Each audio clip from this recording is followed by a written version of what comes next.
We are live.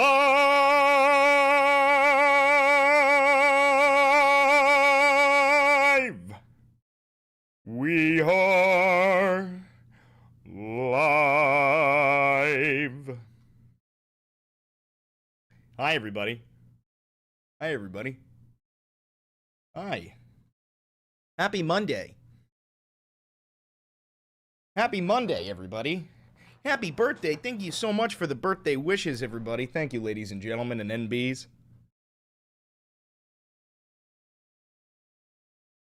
I really appreciate all the happy birthday messages. A lot of happy birthday messages. Oh, look at my birthday. Oh, look at my birthday. Ooh. Trump Navy speech. Oh, baby. Trump says he knew about Bin Laden. Thank you. Ooh.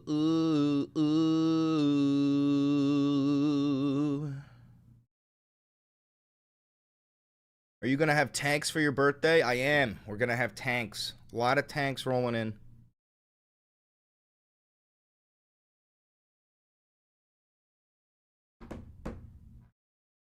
Sorry I haven't been here, Chris, but I've just been check your email. We're going to lose frames when I open it up, because that's what happens when you have 142,000 unread emails. Ooh. Thank you for the gifted membership. All right. Email from Nelson. Did you just send it? Because I don't have nothing from you. Did you, just send it, Nelson? Un cumpleaños a ti, Crisi. Grazie mille. Grazie mille, mio amico. Amico mio. Yes? Did you send it to my main email or my work email? Main email or work email? There it is. Work email. I got it.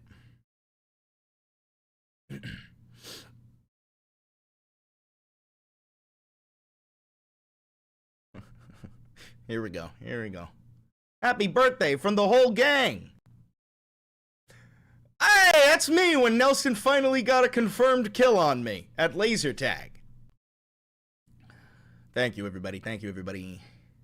I like that. I like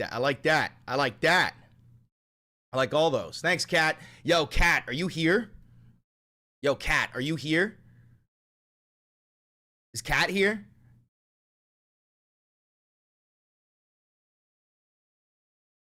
Is Kat here? All right, Kat, check this out. Captain America punches. I have a new request for you. A new what is it called when you pay somebody to do work? I have a commission for you. Can you make me this for a shirt? But instead of Captain America punching Hitler, I want Uncle Sam punching Trump.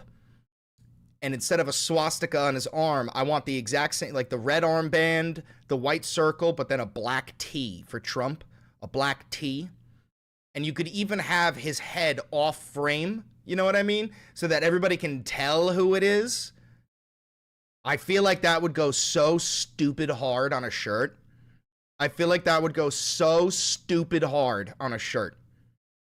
Right? Just a thought. All right, let's keep going.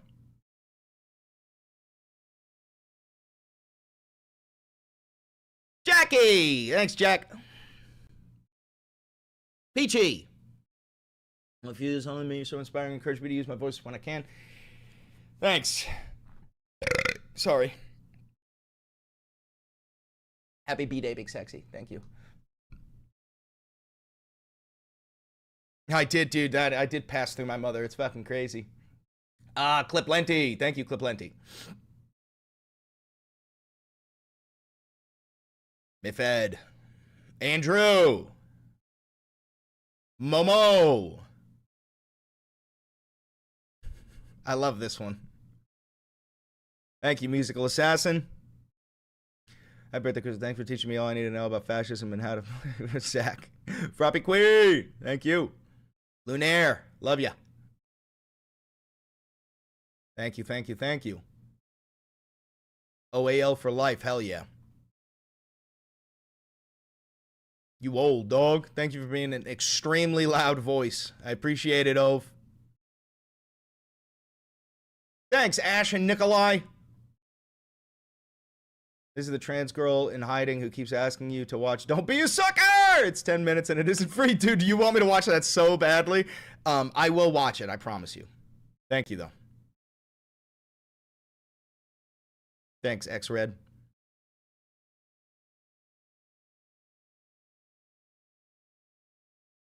It inspired me about what I always am too afraid to embrace again. You were the role model that my parents and siblings could never be. You were the kind of American I had always hoped people would someday embody.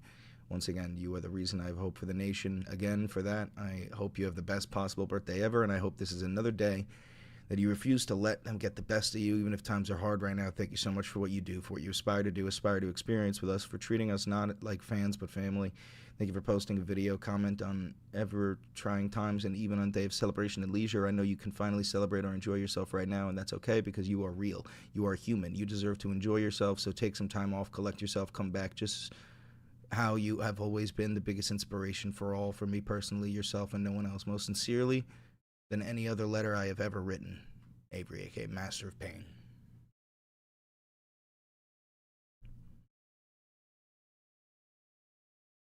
Fuck yeah. Fuck yeah. Thank you. Thank you. Ray! That's a great screenshot. That's low-key an incredible screenshot.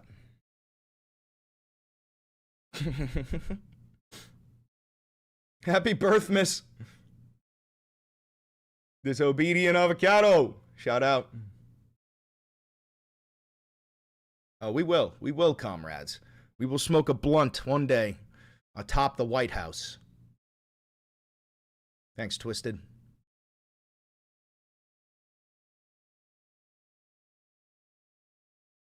We've all seen your wiener. Thank you.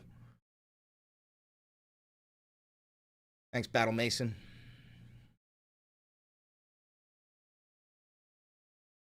Yeah, right? Thank you, Chinese spy. Womanchi! Hell yeah, brothers. Hell yeah, brothers. No!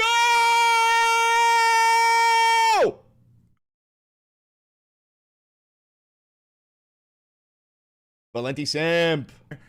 How badly do you want to win? You'll do anything? Anything? Anything? All right. You're a beacon of rage and sanity. There's no other like you. Ember. All right. Thanks, guys. Thank you, thank you, thank you. Thank you, thank you, thank you. I did my best to not cry, and I did pretty damn good if I do say so myself. If I do say so myself. You guys want to hear something crazy? Watch this. Please remember I wrote about Osama bin Laden exactly 1 year ago, 1 year before he blew up the World Trade Center, and I said, you got to watch Osama bin Laden. And the fake news would never let me get away with that statement unless it was true. But I said 1 year before to Pete Hegseth, I said 1 year before, where's Pete? In the book, I wrote, whatever the hell the title, I can't tell you. But I can tell you there's a page.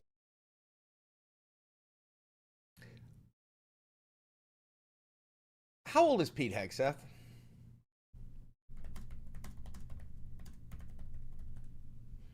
Pete Hegseth is 45 years old. It is 2025. The year before 9/11 was 25 years ago. 45 minus 25 is 35, 25, 20.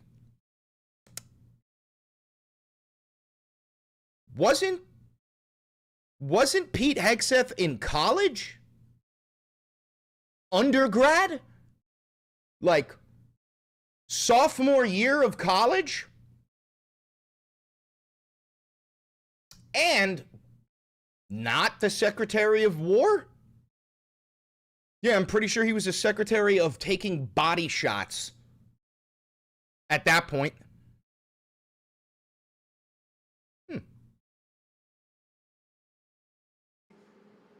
In the book, I wrote, whatever the hell the title, I can't tell you.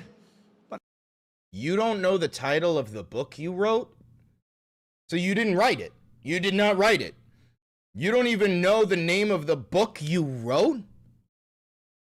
I can tell you there's a page in there devoted to the fact that I saw somebody named Osama bin Laden, and I didn't like it, and you got to take care of him. I saw somebody named Osama bin Laden, and I didn't like it. You gotta take care of him. His name is Osama bin Laden. That can't be right. That must be something. I'm very suspicious of brown people. Ooh, ooh. Where do I sign up to be the one that hops out of the cake on your birthday? Oh, you better. They didn't do it. A year later, he blew up the World Trade Center, so we got to take a little credit because nobody else is going to give it to me. You know, the old story. They don't give you credit, just take it yourself. Oh, so you knew about 9/11 and didn't stop it? Is that... This is a lose-lose sitch for you. A, you're lying, which you are. But B, even if you weren't lying, isn't that treason? Isn't that treason? Donald Trump wants credit for 9/11? I'll give it to him. All right, Donald Trump did 9/11. All right. Starting off with a banger. Dude, I made a video. No, I'm going to get copyright striked because of that. I made a video on TikTok. Probably going to get me banned. Oh, yo, one of my accounts got unbanned on TikTok. Ain't that something? Did you know you had a LinkedIn profile? Of course.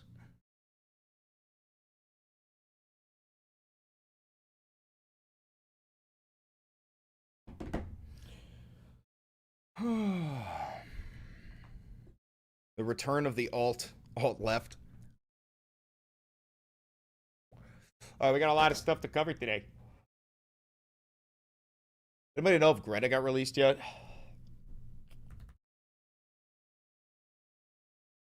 Did Greta get deported? Is Greta home?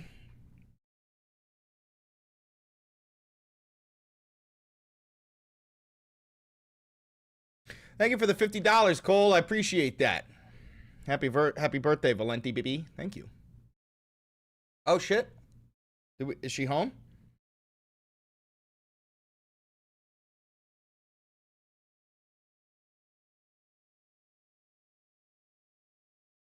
All right, so they're deporting her. So I guess they're not keeping her for months like they said. Thank fucking God. Excuse me.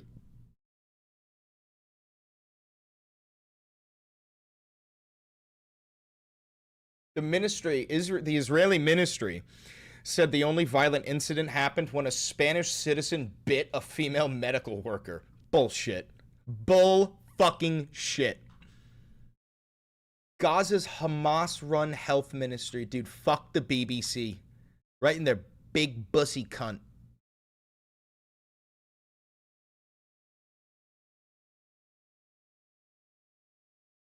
Have you covered the escalations in Chicago? No, I haven't. I've only been live for like 13 minutes. There's actually almost too much news today. It's fucking weird.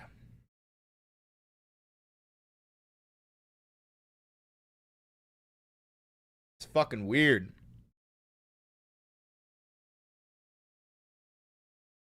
All right, let's see. Ice in Chicago.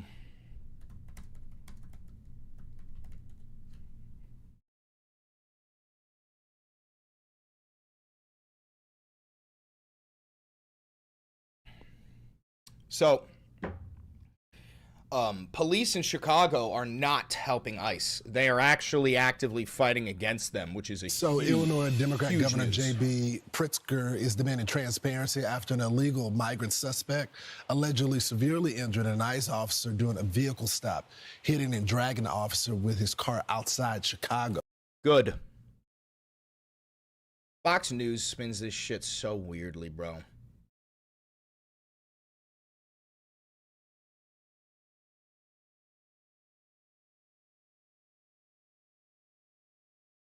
Police suck, but to be an ICE agent, you have to be literally Hitler. Yeah, no, like, everybody hates cops until ICE rolls up.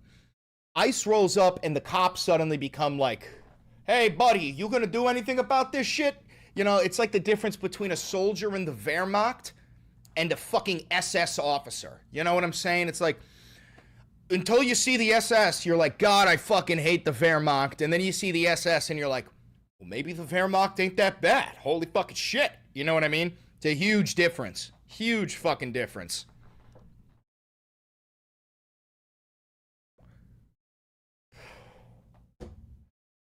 I did. I saw the frog in Portland. It was fucking crazy. We got new audio. What is this? Meanwhile, in Chicago, sources telling Fox News police there were told to actually stand down on helping ICE agents who are in danger. Mike Tobin has this story for us, all the details. Hi, Mike. Oh, it's the necklace loser. And Dana, we've got a lot of rank-and-file Chicago police officers behind the scenes telling us that they are outraged that the stand-down order went out to them after federal agents were attacked. The order appears to have come through a communication from the chief of patrol over the communication through the Office of Emergency Management and Communication, reading, no units will respond to this. Multiple police sources have confirmed to us the message is authentic and it is good. Fuck ICE. I don't give a fuck if ICE is literally begging for medical attention because they're on the brink of passing. Fuck you. Walk yourself to the hospital. Pull yourself up by your bootstrap, bitch-ass Gestapo. Is backed up by audio of the stand-down order. And again, per the chief of patrol, we have all the units that per 999.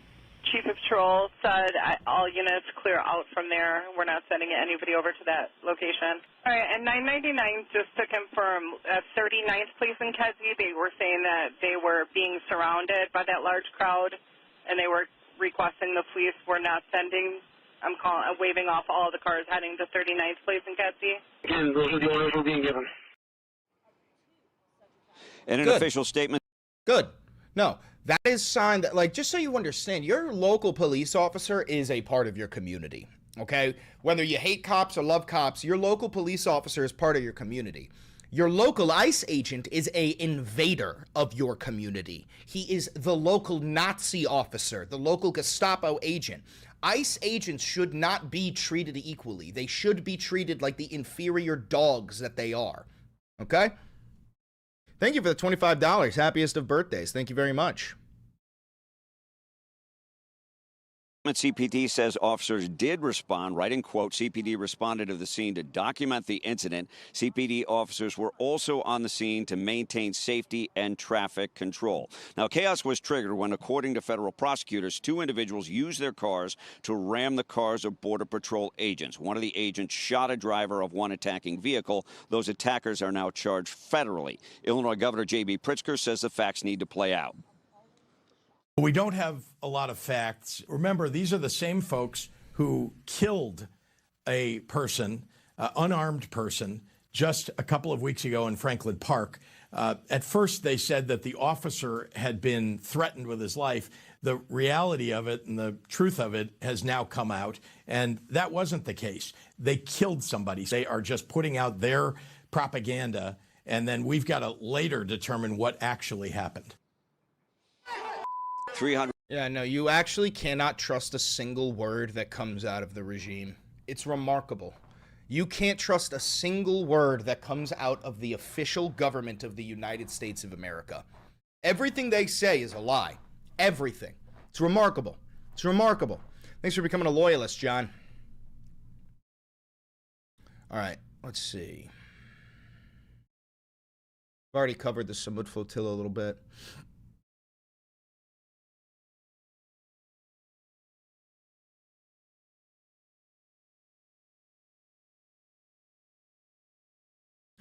TikTok investor embed the love and respect for Israel in the United States. 2015 email. Oracle CEO Safra Khan said, quote, "We have to fight the battle before kids get to college." $14 billion deal to transfer TikTok's ownership away from ByteDance. Okay. Here's the email. So Very prominent pro-Israel activist and AIPAC national leader. Let's see what she said. We have all been horrified by the growth of the BDS movement in college campuses and have concluded that we have to fight this battle before the kids even get to college. We believe that we have to embed the love and respect for Israel in the American culture. That means getting the message to the American people in a way that they can consume it. Huh. Okay, so Israel is quite literally just trying to infect the United States of America and brainwash our children. I love that. I'm a huge fan of that. Yay! Brainwash my children into loving the genocidal apartheid nation of Israel. Yay! The most important purchase going on right now is TikTok. You know what's funny is when he asked the crowd, what's the most important purchase going on right now? You know what they said? Followers. Did you guys ever see that? Let me show you. Netanyahu was talking to a group of influencers who he pays, it was $7,000 per post. Now it's $20,000 per post. But Netanyahu says TikTok is the most important purchase. Thank you for the $5, Disobedient Avocado. Yeah, watch this. Watch this and listen carefully, okay? Christian influencers, okay? You said, we talked about the woke right, and you said, I call it the woke Reich. That's a brilliant observation. He's literally talking about influencers on the right wing who are critical of Israel, calling them the woke Reich. So, yo, MAGA voter watching this, if you criticize Israel, they consider you to be a woke member of the alt-left. Donald Trump actually hates you for questioning Israel. The woke Reich, because these people, you know, they're not any different from the woke left. I mean, they're insane. They're loonies. But they're actually meeting on some of the things. And what we have to do is we have to secure that part of the base of our support in the United States. That is being challenged systematically. A lot of this is done with money. Money of NGOs, vast. Money of governments, vaster. Okay? We have to fight back. Watch this. How do we fight back? Our influencers. Our influencers, he just said. Our influencers. And he's in a room with American influencers. Bunch of them. They started off getting $7,000 per post. Now they're getting $20,000 per post in support of Zionism. I think you should also talk to them if you have a chance. To that community, they're very important. And secondly, we're going to have to use the tools of battle. You know, the weapons change over time. You can't fight today with swords. That doesn't work very well. Okay. And you can't fight with cavalry. That doesn't work very well. And you have these new things, you know, like drones, things like that. I won't get into that. But we have to fight with the weapons that apply to the battlefields in which we're engaged. Watch this. And the most important ones are the social media. And the most important purchase that is going on right now is?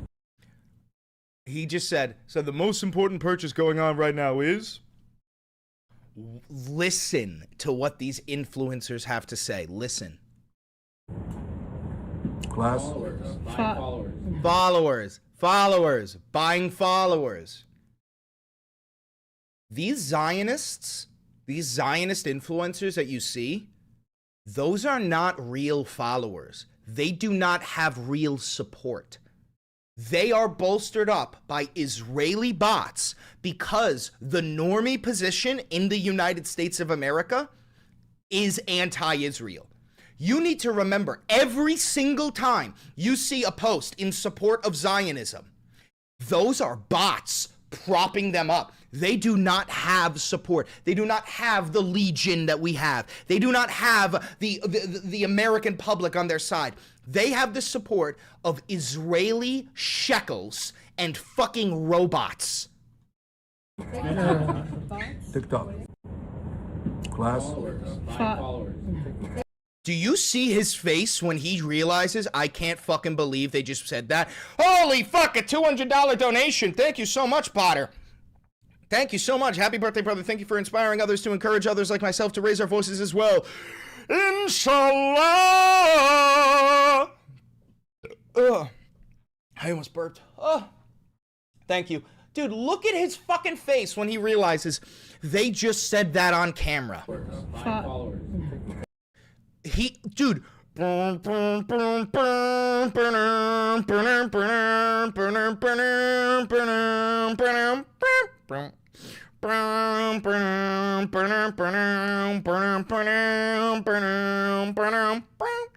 Like, literally. TikTok. And I love how he goes, I could do you one better. Not followers. The entire app. The entire platform. I want all of it. Dude, even the influencers couldn't believe, like, they're like, what's the most important purchase? Oh, followers to bolster our accounts on TikTok. Nope, we're buying TikTok. Dude, this is like that scene where Bruce Wayne goes into the restaurant or some shit, and he's like, we could push 2 tables together. And the guy goes, he's like, I don't know if they'll allow it. He goes, sure they will. I own the place. That's what this is. That's what this is. You know what scene I'm talking about? You know what scene I'm talking about. Class. TikTok. TikTok. Number one. And I hope it goes through because it can be consequential. And the other one, what's the other one? That's most important. X. Exactly. Very good. And, so we have to talk to Elon. He's not an enemy. He's a friend. We should talk to him. Now, if we can get those 2 things, we get a lot. And I could go on other things, but that's not the point right now. We have to fight the fight, okay? To give direction to the Jewish people and give direction to our non-Jewish friends or those who could be our Jewish our friends. Are we going to succeed with everyone? No. Will there be a strong counterpoint? Yes. Like, guys, I'm not kidding. Like, when you see Zionists on TikTok, I promise you, they are paid. They are paid to pump out that shill. Let's see.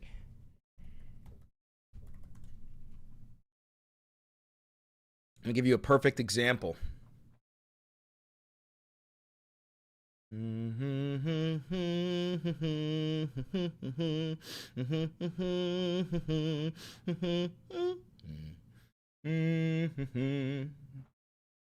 Is this it?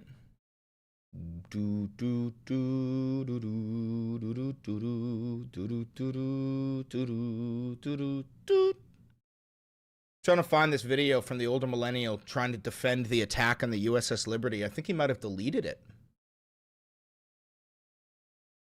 Breaking news.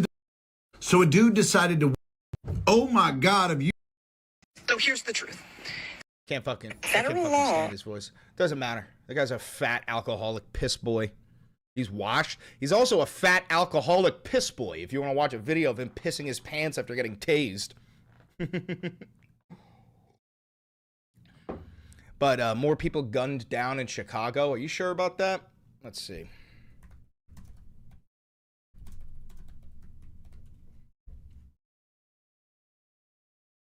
Are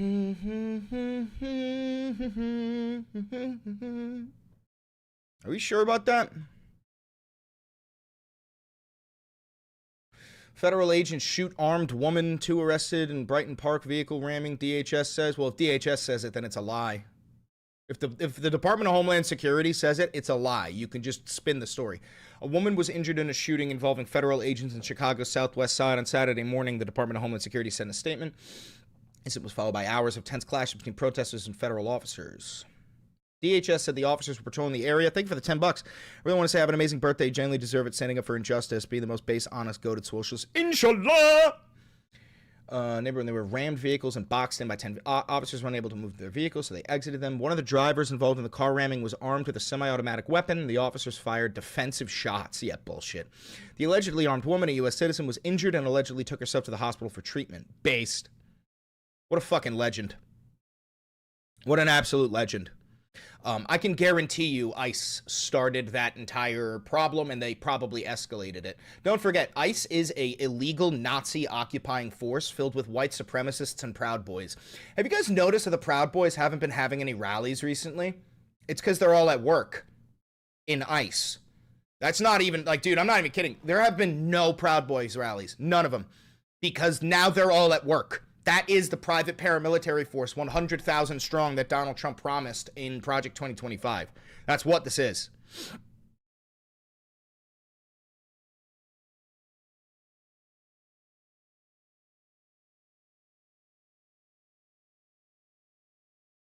Do they have it on video? They do. Let's see.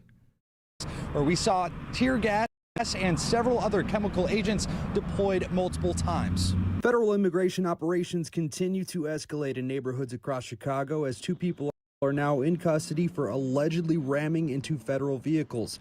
DHS says that happened this morning near Pershing and Kedzie while federal agents were patrolling streets in Brighton Park. DHS says the officers got out of their vehicles and a suspect allegedly tried to run them over, forcing the officers to fire their weapons. One woman was shot in the incident, and DHS says that woman was armed with a gun. The department also says that woman was named in a Border Patrol intelligence bulletin last week for allegedly doxing federal agents online. You can't dox federal agents. It's not possible. Federal agents are legally obligated to provide their information online. Like, you can look up who your local officers are. You can't, like, that's literally, like, just so you cannot dox a federal agent. That's not a possible thing to do because they are obligated to have already doxed themselves. You know, like when you say, like, give me your badge number, that is their information. That is a requirement. This is why we call them an illegal Gestapo force. Large crowds quickly gathered near that scene following the shooting, protesting ICE operations. We see it on the news, we see it on our phones, but to see it live is just shocking that this is America, this is the country that we love. Chicago police were also on scene, which the department says was only to keep people safe in the area as federal authorities handled the shooting investigation. Part of the escalation during that protest was caught on camera by people in the crowd as DHS brought in a military vehicle while tear gas and rubber bullets were deployed several times. People are... Oh, fuck ICE. And fuck every single inferior rat that supports them. And fuck every single inferior dog man that is in it. You're a Libra? I am a Libra.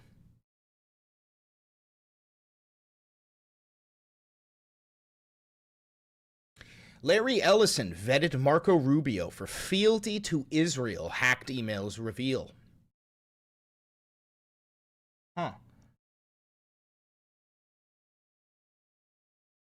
I'm not donating to you.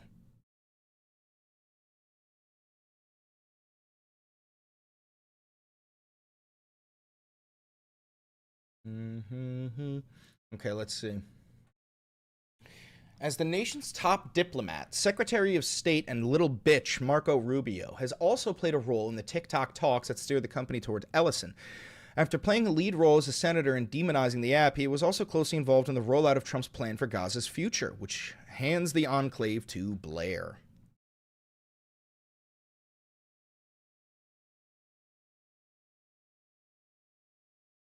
Where's the email? Subject, Rubio's speech to Larry Ellison. Larry, hi. Please send me his speech. Thanks, Ron. So this is back when Marco Rubio was running for president. So the CEO of Oracle, has a copy of Marco Rubio's speech, and he's sending it to an Israeli lobbyist before he gives the speech. The next day, the two traded messages. Larry, hi. I really enjoyed spending the afternoon and evening with you. Time flies with you. Thank you. Big hug, Ron. Another message to Ellison. So this is from Larry Ellison to Ron. I had a great time too, Ron. I'm looking forward to the next time. Larry, P.S. Tell me how your dinner goes with Senator Rubio. How was your conversation with Marco Rubio? Did he pass your scrutiny? Did you have a chance to talk about Israel? Would love to chat. Here, that is cell phone number. Big hug. Thank you again for the wonderful evening.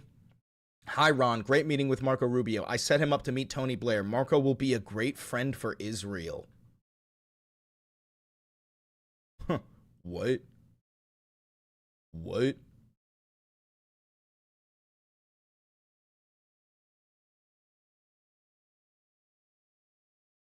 What?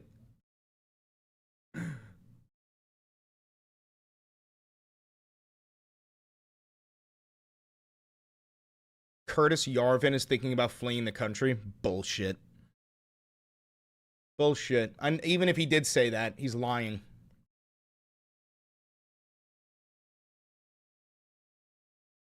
All right, so Marco Rubio is a Israeli agent. That's good to know. Marco Rubio is bought and paid for by the nation of Israel. That's good to know. I mean, is this news to anybody? Wart. Yeah, bitch boy Rubio bent over and took it up the ass from Netanyahu. Oh, did you guys see your favorite guy getting interviewed? This shit was awesome. Shout out to Guy here. This kid is a young kid. He's like 21 or some shit. Wow. What are you saying in these videos that you think is triggering? Well, I mean, I think you've had some controversial interactions with them. Maybe are they like looking at you specifically, or are you saying things in these videos that is triggering something, or both? Like, what do you think is going on? I think that I'm not being targeted specifically yet, as far as I can tell. What all these videos have in common that have been removed since September 13th are that I'm talking about Israel. I'm talking about, AIPAC's influence. I'm talking about Larry Ellison and the attempt to put TikTok under Zionist control. I'm criticizing Israel in some way. And you guys don't recognize him? He's one of the louder voices for the pro-Palestine movement. He's just a young guy. No pun intended. He's a young kid, bro. Or I guess he's not a kid anymore, but he was a kid when he started making videos for Palestine. And he was going hard body karate, and he kind of got the boot. He got the boot for that, but he ain't never stopped. He's like the most hardcore white boy for Palestine I've ever fucking seen. It's the same thing I've heard from my audience, my friends who are creators. Ever since September 13th, they've had the same exact experience. Videos that are, more informational and critical of Israel get removed. Sometimes like comedy videos, lighter criticisms of Israel can make it through, but that's been all of our experience. And I did want to point out that in the new free speech guidelines, TikTok outlines these conspiracy theories that blame quote unquote powerful groups and are likely to undermine public confidence. And I wonder who that's about. I believe that this is the part of the guidelines that they've been using to justify taking down videos criticizing AIPAC, the pro-Israel lobby, Zionist influence in the United States. It's so vague. I mean, that is so crazy, guys. So, the idea that you can't mention Hamas without saying I condemn Hamas is preposterous. How are you supposed to do any reporting, whatsoever? Yeah, did you guys know that if you mention the word Hamas on TikTok in the same video, you have to say I condemn Hamas, otherwise the video will be pulled. That's not conspiracy. It says that in black and white in the new terms and conditions. YouTube tried to do this at one point where we weren't allowed to play videos of Trump claiming the election was stolen. And I was like, he does that every time he speaks. Every speech. Like, how can we possibly cover this? And they wanted us to come in and say, it wasn't stolen. Right. They wanted us to come in every time. How am I supposed to do that? How am I supposed to do my job? But for you, I guess, look, at the very least, that was done for our country, right? Here we're talking about a different country. Unbelievable. Unbelievable shit. I feel like I'm in a concentration camp. Shut the fuck up, dude. Listen, I love you. You're on the left just like me. But no, you fucking don't. Shut the fuck up, bro. We have concentration camps, and you're not in one. We have concentration camps. We nicknamed one after the man-eating reptiles that eat you. Supreme Court has denied review of Maxwell's conviction? Really?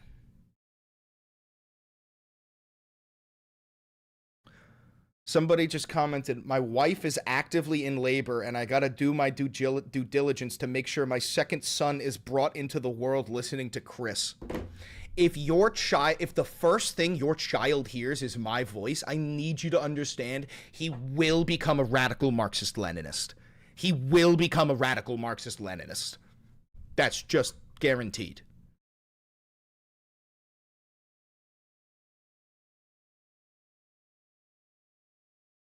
My brother put this together for me.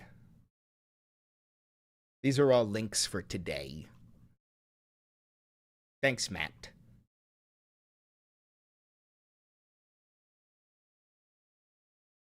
After buying Paramount, MAGA billionaire Larry Ellison's son now wants Warner Bros. Oh, okay.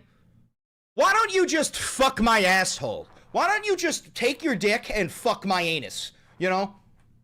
Why don't you fuck me? At this point, why are we just beating around the bush? Why are we just beating around the bush? Check out your notes in the doc. Your notes, let's see. Who are the influencers receiving the money from Israel? They're not publicizing it? Well, they're not publicizing it, but they were on video.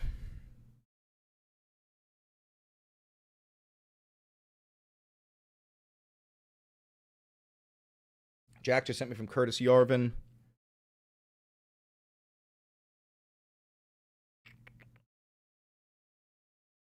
What is it? He doesn't say he wants to leave. He doesn't say he wants to leave. Thank you for the dollar page.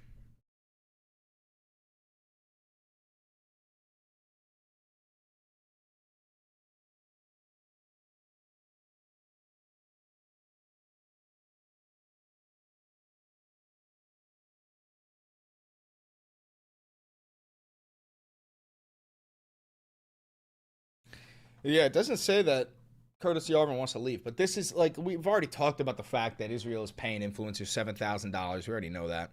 Per post, mind you.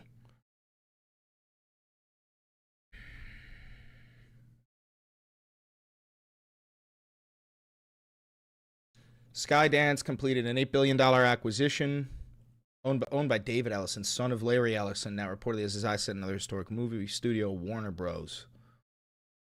Oh, Jesus. The son of one of Trump's most powerful allies would be a gargantuan portion. Oh, Jesus Christ.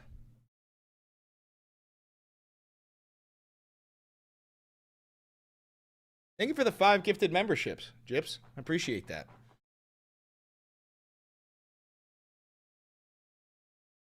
If you had a P.O. box, I'm thinking about making a P.O. box. Thinking about getting one.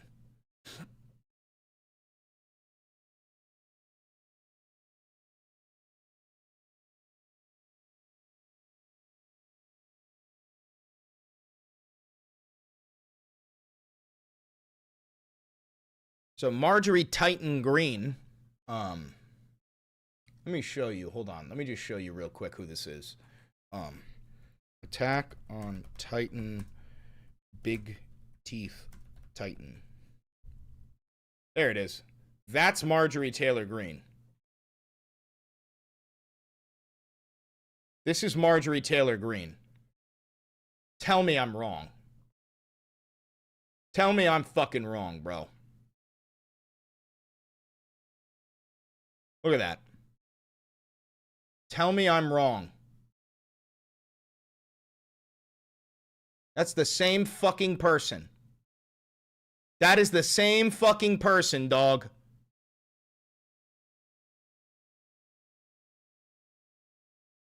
All right, so what did Marjorie Titan Green say?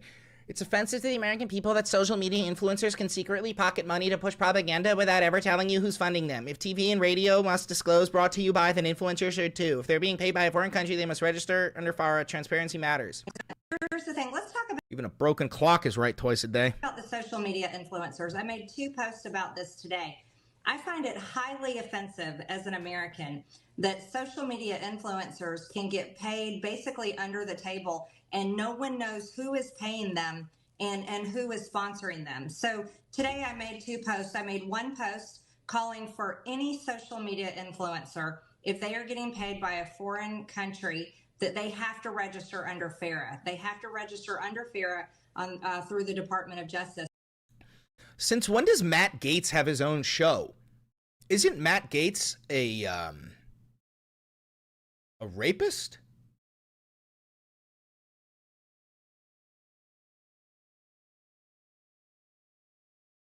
The second post I made probably about an hour ago is I posted that, as a matter of fact, all social media influencers, they should have a badge or an icon or a different color check mark that lets the American people know that they take money for their posts, whether it's political, corporate sponsorships, or on Thanks, behalf Lucas. of a foreign government.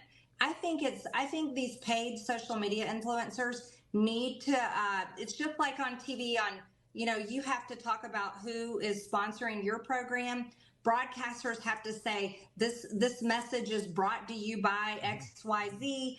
I think it should be the same for social media influencers. But the biggest part, Matt, is when it comes to them taking money from foreign governments. They should have to disclose that. It should be made available to the American people, and especially our MAGA influencers that are so-called America First. The biggest message they need to hear is they're not America First if they're taking payments by a foreign government. Yeah. I mean, she's not wrong. She's not wrong. There are, fat alcoholic piss boys like the older millennial who are allegedly receiving between $7,000 and $20,000 per post from the nation of Israel. Yet these fat alcoholic piss boys claim to be America First. You're not America First. All you give a fuck about is putting more shekels in your pocket. That's literally all you care about. It's a fucking disgrace. And I do find, I'm particularly pissed at the older millennial because this fat alcoholic piss boy repeatedly accused me of being funded by the DNC, which is hilarious because I fucking hate the Democrat Party.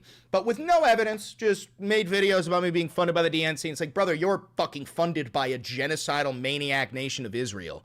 Allegedly. Drop that lawsuit, you morbidly obese alcoholic piss boy. You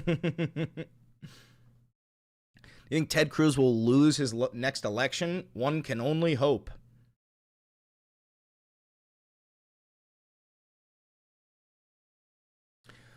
Top Trump aides push for ousting Maduro from power in Venezuela. An opposition movement whose figures have met with U.S. officials say it's communicating with Washington on plans to dismantle Nicolas Maduro's criminal structure.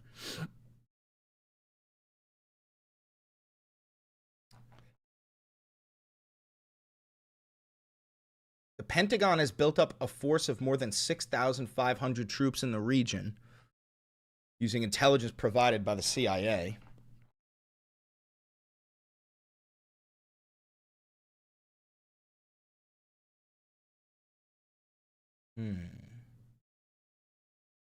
Okay, so we're just doing another South American regime change, military coup d'etat, CIA-funded coup d'etat.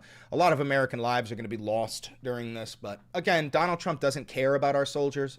If you're watching this and you're in the military, Donald Trump doesn't give a fuck if you die. He doesn't give a fuck if you die. I can assure you that. He genuinely couldn't give less of a shit. He's going to send you to Venezuela to go fight against some fucking cartel because he does not give a shit whether you live or die. And because Venezuela has the most oil in all of South America. Ready to go harvest oil, GI? Thanks for fighting for my freedom. Don't worry, I'll take care of your wife while you're gone. Could you imagine being in the United States military at a time like this? Could you imagine? Oh, God, it'd be so upsetting. What we're talking about is an operation to dismantle criminal structure that includes a series of actions and tools. It has to be done with the use of force because otherwise it wouldn't be possible to defeat a regime like the one we're facing.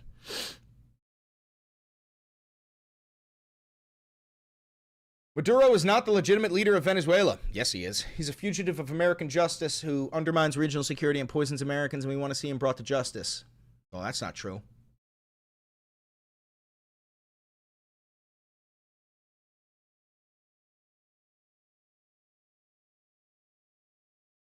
Yeah, we even have our own hand-picked leader that we're ready to choose. This guy. This is a CIA plant. Edmundo Gonzalez. This is the guy that the Trump regime pretended was the president of Venezuela for a while.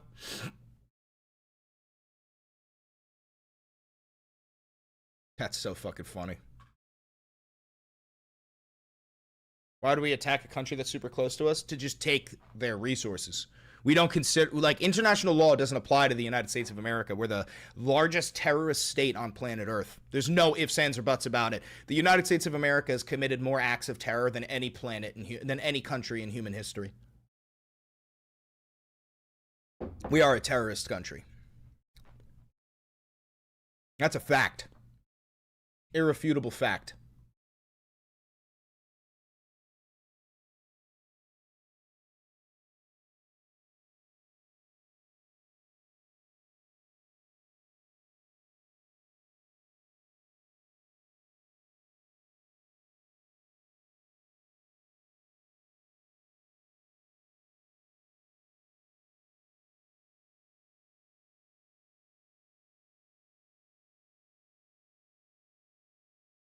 I was walking here in Washington, D.C., and who did I bump into?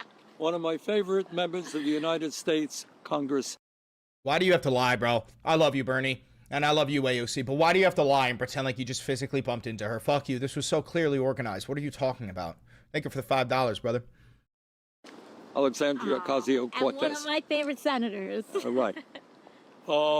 Anyhow, as everybody knows, we are now in a government shutdown. Republicans are attacking Alexandria, attacking me. Why didn't you vote for this clean CR to keep the government open? Well, there's nothing clean about it. This is one of the dirtiest tricks that is being pulled on the American people right now. Starting today, October 1st, and throughout the rest of the month, Americans across this country are going to start getting notifications that their insurance premiums are up to doubling. We're talking about... Say that again. Your insurance... Someone just said, you see the judge whose house got blown up after she ruled against Trump? What the fuck are you talking about?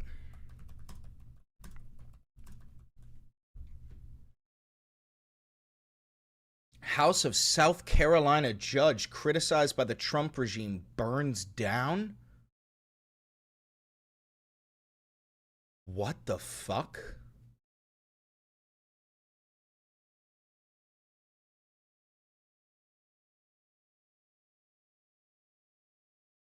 Just another example of the right wing being unbelievably violent. Just so you know, this is a statistic, like it's a fact, and facts don't care about your feelings. Right-wing political violence outmeasures left-wing political violence 10-1. The right wing in the United States of America is the most violent group of people in the country. There is no debating this. There is no debate. That is a fact. They're the most violent, inferior fucking vermin in this nation.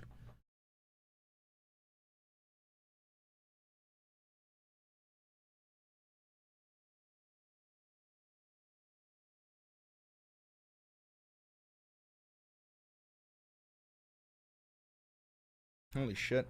Her husband had to jump out of a window to get out of the fire.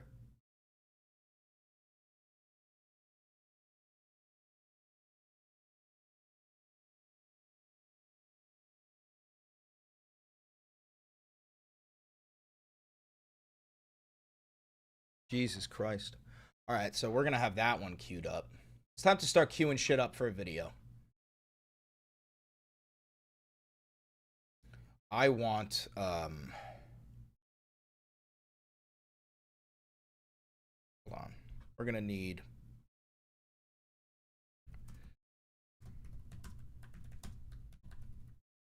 Stephen Miller called a judge an insurrectionist.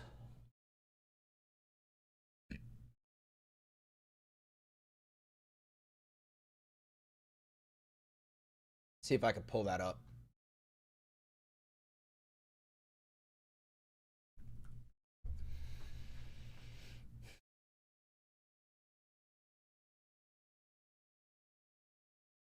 Okay, let's see. One thing you haven't heard from the Democrats in the midst of all their raving histrionics is telling their radical base to stop violently assaulting ICE agents. Oh, well. The doxing, murder threats, and violent attacks are soaring. Oh, well. 2 days ago, a sniper tried to assassinate multiple ICE agents. Are you talking about the sniper that did assassinate multiple detainees? You fucking idiot. 2 vehicles ramming attacks. No, that's when the ICE agent shot a woman. Oh, well. Instead of condemning the violence, they claim that domestic terrorism is provoked by the mere presence of federal officers. They're not federal officers, they're white supremacists wearing masks. But during the moral fame and language of the paid insurrectionists. Paid insurrectionists! We're getting into it. Thank you for the $5. If I open a P.O. box, you read Berserk, and I got it for you as a late birthday present? Maybe. I don't know. I have no idea if I'll read it. Paid insurrectionists. They're going to go with the Insurrection Act. An organized campaign of domestic terrorism. Yeah, they're going for the Insurrection Act. This is it.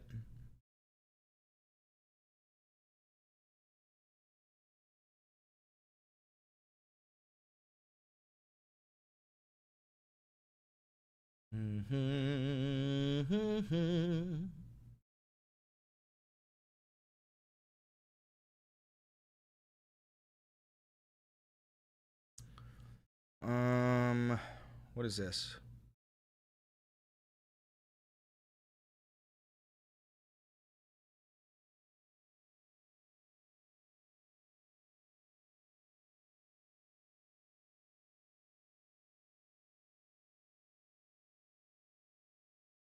Asylum seekers is the phrase of choice for those boosting mass illegal migration. No alien who crosses our land border is even plausibly eligible for political asylum since they've crossed through multiple safe countries first. It's fraud all the way down.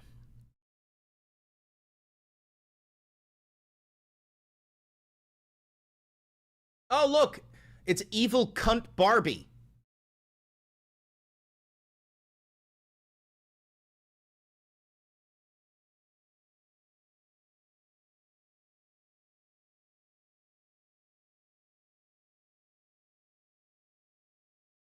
Oh no, stepbro, I'm stuck.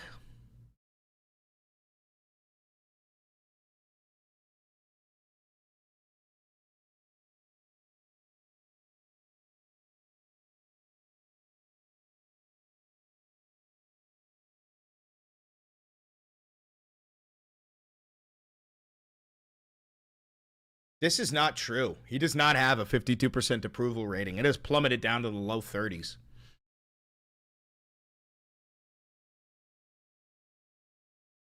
Oh my God.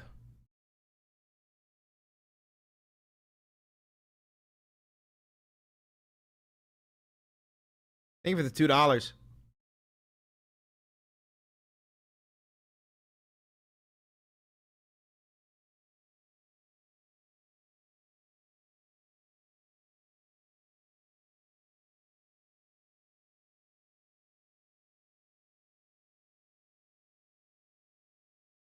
Get that up.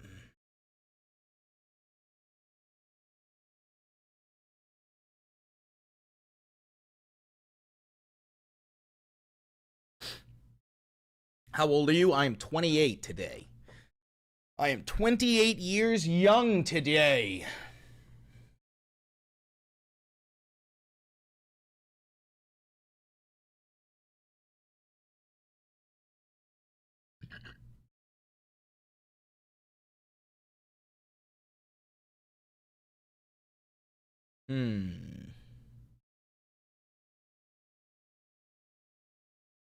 Trump to withhold billions of dollars from Gateway Tunnel and Second Ave subway projects.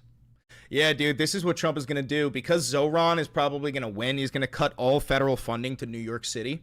And then New York City should, in return, stop paying federal taxes and watch how quickly this country collapses. I've said it before and I'll say it again. Without New York City and the state of California, this nation does not exist. New York City and California provide 75% of this nation's GDP. We are the only two places in the country that fucking matter. Every other state is a joke. You guys don't produce anything.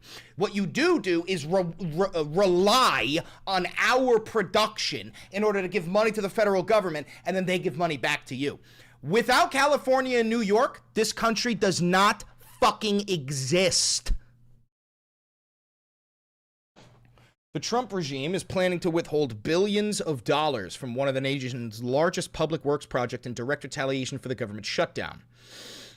White House budget director and living version of Satan, Russell Vought, said on Wednesday that the regime is withholding $18 billion from New York City infrastructure projects because of unconstitutional DEI principles.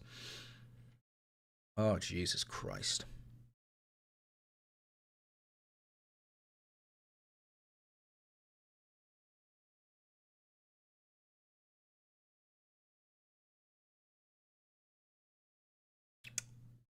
Schumer appeared to take the threat from Vought more seriously, while Jeffries brushed it off with a dig at Vought.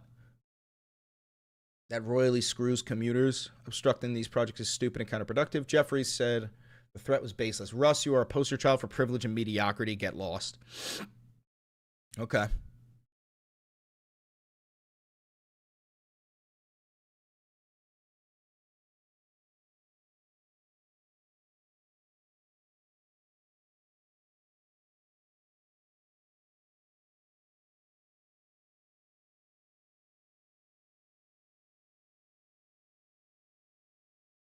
Ernst demands $2 trillion in federal cuts, urges Trump team to make D.C. squeal. What? We are now entering day 3 of the government shutdown, and President Trump is shouting out Democrats on Truth Social for giving him such an unprecedented opportunity to cut federal spending.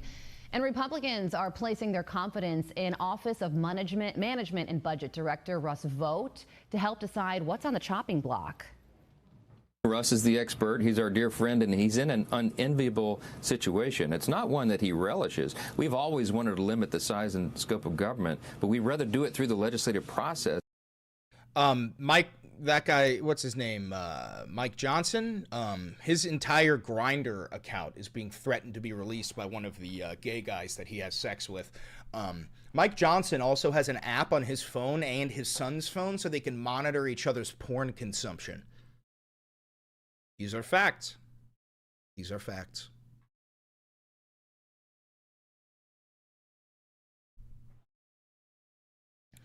Schumer's shutdown has provided a golden opportunity to slash waste, fraud, and abuse in Washington. There is no more fitting to lead the charge than Russ Vought. I have compiled a comprehensive list of more than $2 trillion of non-essential government expenditures that we should put on the chopping block to put taxpayers first, make Washington squeal, and deliver a more efficient government.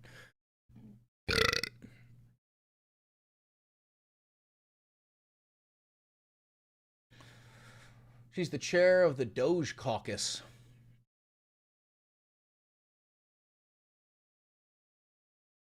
And this is the fucking guy that we're supposed to look for to defend democracy. This fucking piece of shit. Turkey neck fucking flapping pussy in the wind. God, I fucking hate Chuck Schumer so goddamn much.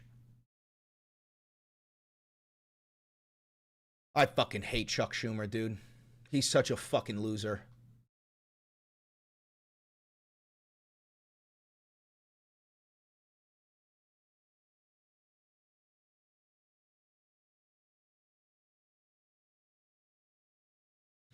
Ohio bill would allow utilities to adjust thermostats during peak demand. What? Thank you for the $5. Voluntary demand response programs during periods of peak demand, enabling utilities to temporarily adjust energy use in participating customers, including to raise thermostats or reduce hot water heater.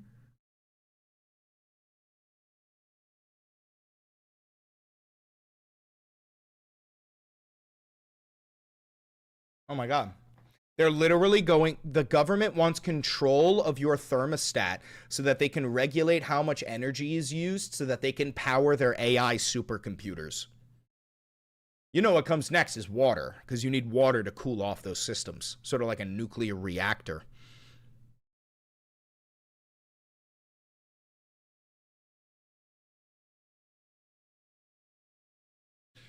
Increasing the temperature in the customer's air conditioner, reducing the temperature in the customer's hot water heater, or cycling other appliances. Customer that participates in the program may override the utility's action to reduce the customer's load for any individual event.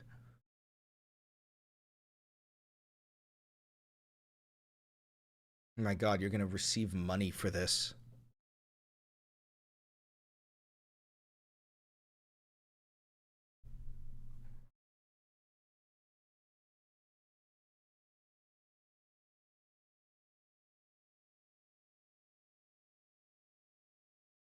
That's why you own your own property. That's the foundation of the United States. Thank you for becoming a loyalist.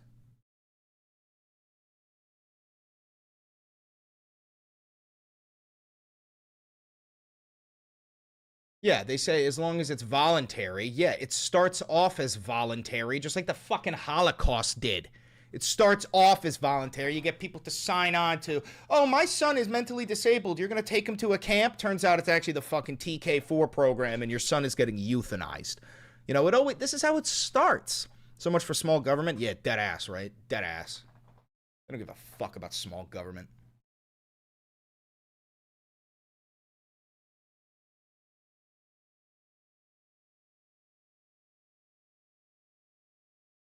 What is this?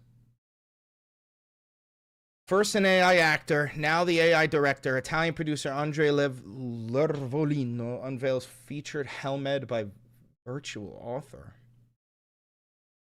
Virtual director? Artificial intelligence? Nah, fuck you.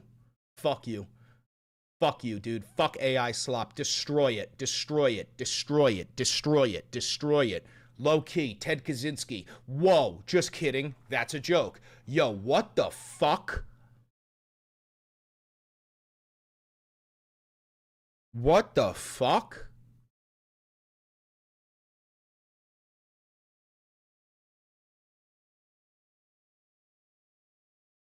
That's disgusting. That's disgusting. I hate that. I hate that. I hate that. I hate that. I hate that. I hate that.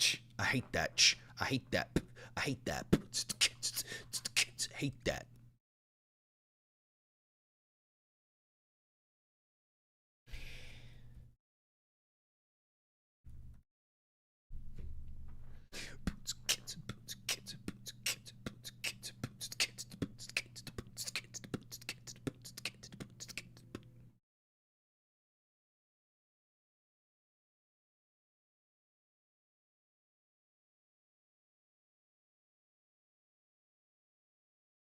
God bless the United States Navy.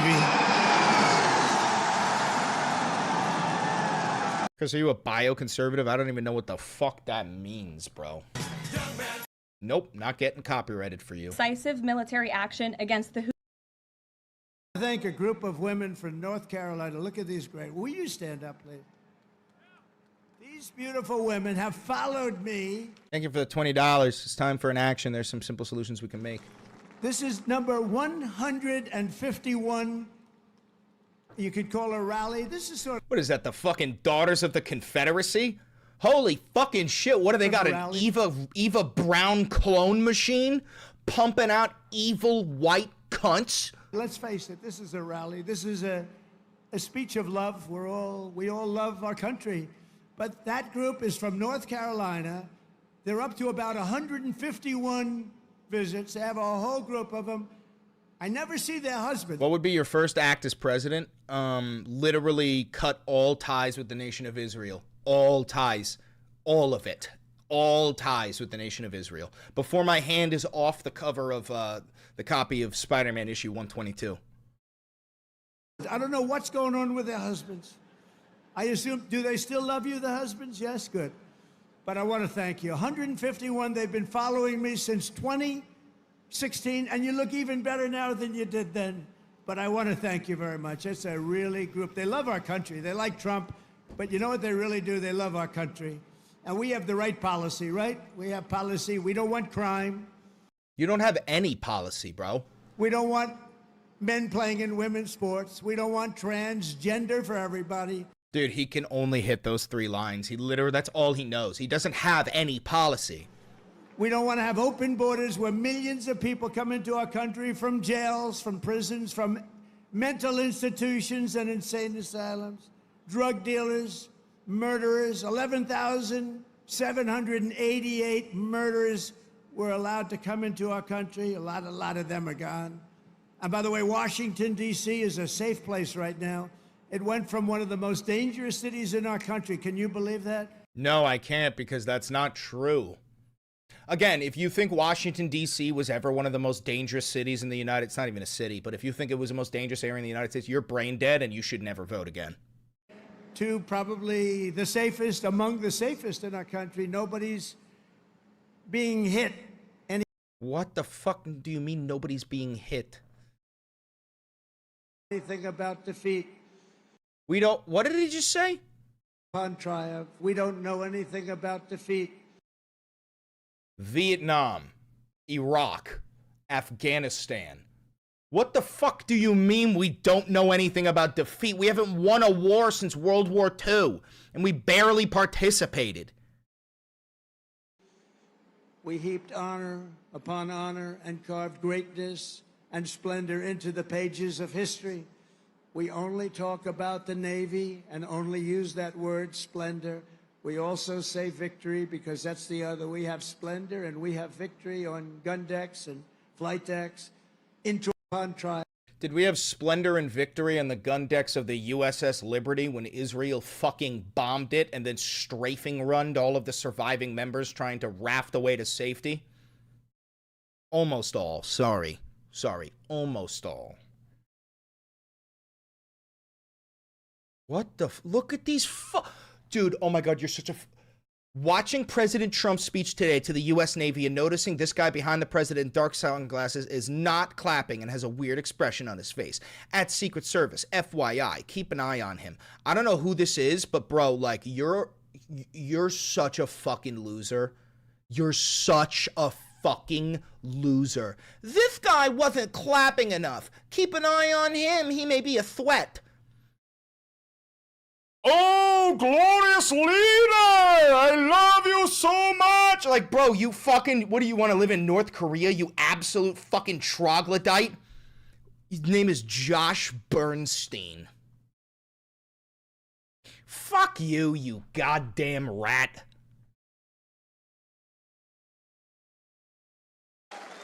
And we're honored to be joined today by service members representing every part of this great naval tradition. Our incredible surface warriors are the reason America's enemies tremble at the sight of a Navy ship haze gray or underway.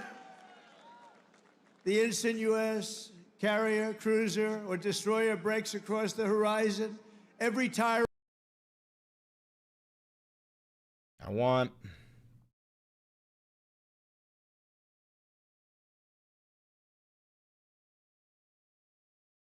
Do I have the clip? Yeah, I got that clip.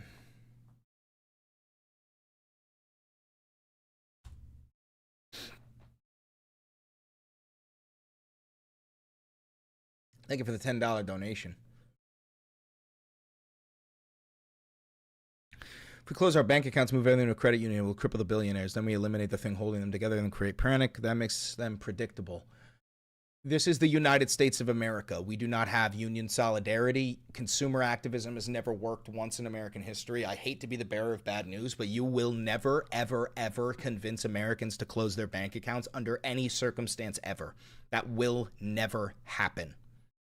Need to look for alternatives because that is fucking lunatic shit, dude. Thank you for the $10, though.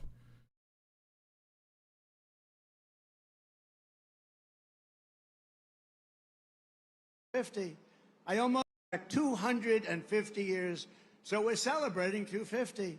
I almost thought I wouldn't get to do that because I was president in 2016, and then they rigged the election on me. And then we caught him, didn't we? We caught him, but, you know, we had to run it again. I ran it again, and I got 250, and I got the World Cup, and I got the Olympics. Can you believe all of it? 250 years.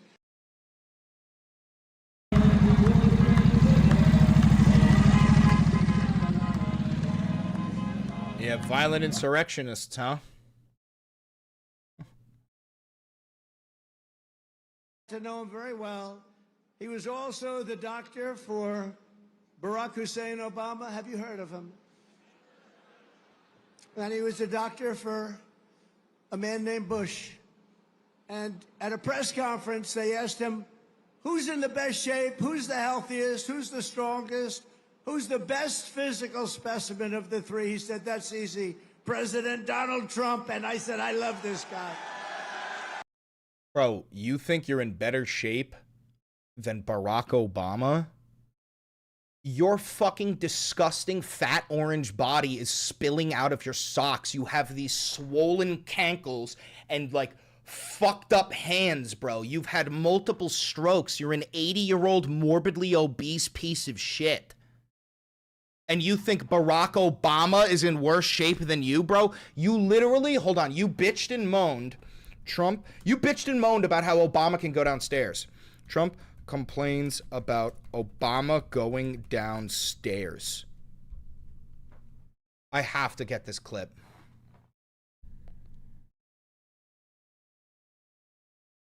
Holy shit, dude. If Donald Trump thinks he's in good shape, then I don't even know what the fuck is this? What the fuck is this? Your strength is your unity of purpose. Your diversity is not your strength. Your strength is your unity of purpose, your shared mission, your love of country. Look at this BS. Let me see.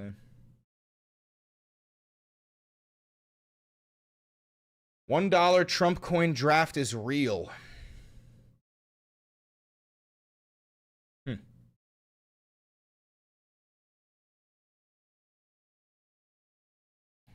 Wow. At least I know which coins to throw. I'm going to be chucking those fucking things. Tossing them off the Empire State Building like a fucking grenade.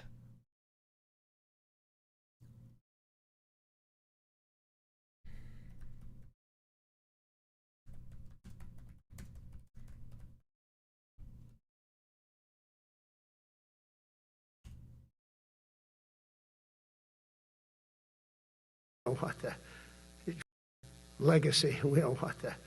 You walk nice and easy. You don't have to set any record. Be cool. Be cool when you walk down, but don't bop down the stairs. So one thing with Obama, I had zero respect for him as a president, but he would bop down those stairs. I've never said da-da-da-da-da-da, bop, bop, bop.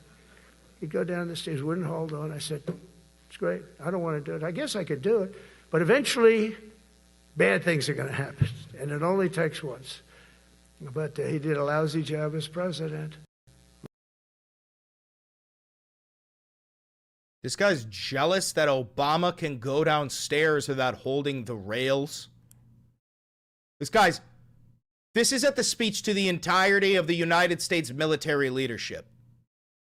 Bitching and moaning about how Obama was a bad president because he was spry enough to go down the stairs without holding the railings. Hey, MAGA, is this your big, strong man? This your big, strong man? Oh, big, strong Donald. Big, strong Donald. Big, strong Donald. Big, strong Donald. Dude, anybody who is actually in support of Donald Trump is an inferior vermin. They're an inferior fucking rat person, dude.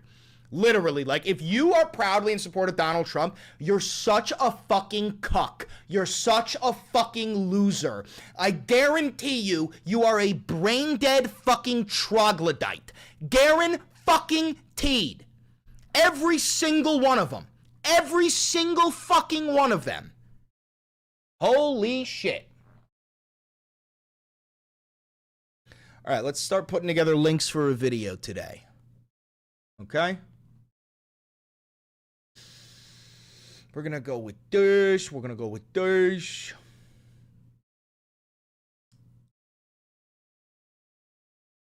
All right, so we're going to start off with the federal judge.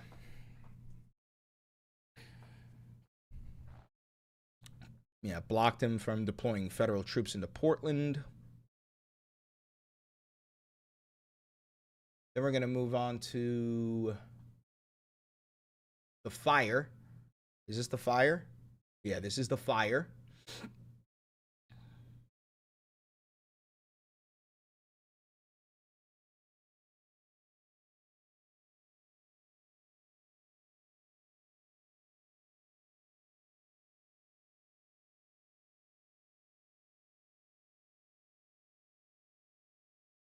Stephen Miller said something about insurrection. Hold on.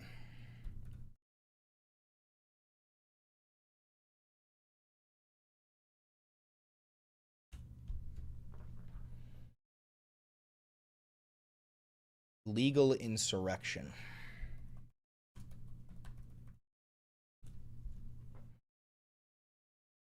I have a family member who says fascism isn't inherently bad. Your family member is a fascist. You should have phrased that differently. You should have said, I have a fascist family member. If somebody doesn't think fascism is bad, it's because they support fascism. It's that simple.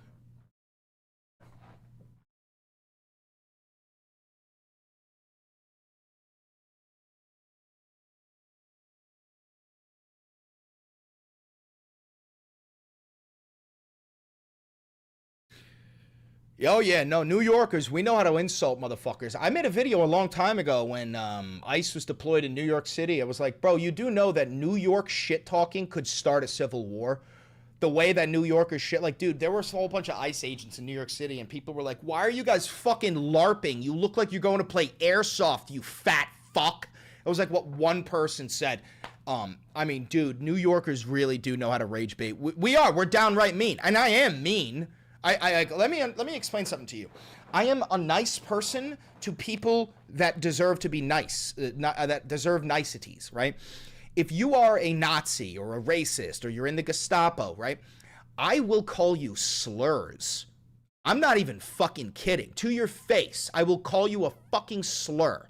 I will insult, I will body shame you. I will call your mother a dirty fucking whore. If you are an enemy of freedom, there are no holds barred. I will do everything I possibly can do to make you feel like shit, to make you feel inferior, to make you question your existence.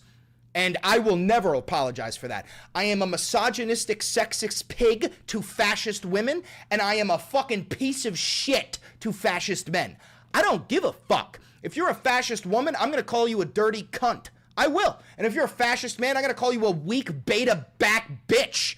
I don't give a fuck. Cancel me. Try it. See what happens. I'm inevitable. Go ahead. Try it. Anyway, so we're queuing up shit for the video. Queuing up shit for the video here. Then we got the fire. What else? I want to do Trump's speech.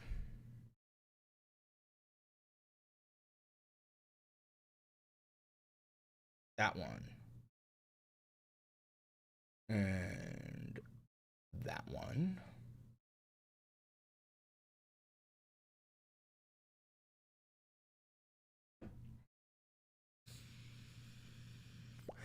Trick is when they go low, we go lower. Okay? That's how you win.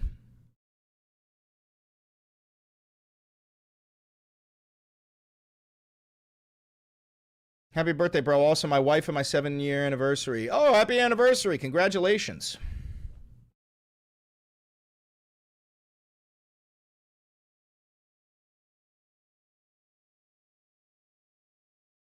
But yeah, no, I'm absolutely part of the authoritarian left. I firmly believe that we need re-education camps in this country, the same way that we re-educated the Nazis after World War II.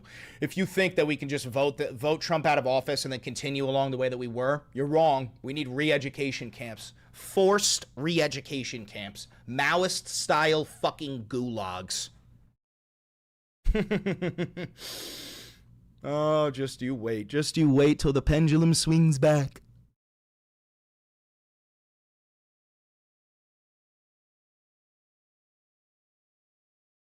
All right, we're definitely going to get Marco Rubio pledging his fealty to Israel.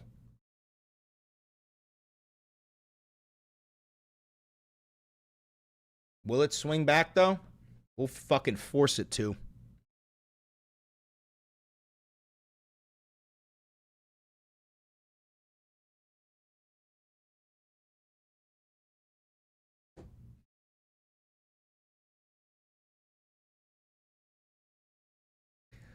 Anti-democratic for certain things. Yeah. Yeah. For certain things, 100%. For example, I have zero tolerance for fascism. I would use authoritarian policies to prevent the rise of fascism. Not even fucking kidding.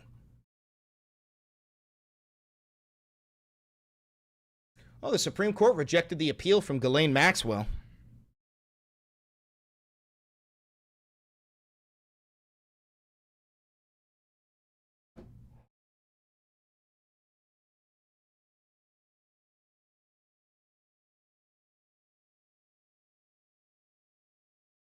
Okay, I want some more of Donald Trump looking like a fucking idiot.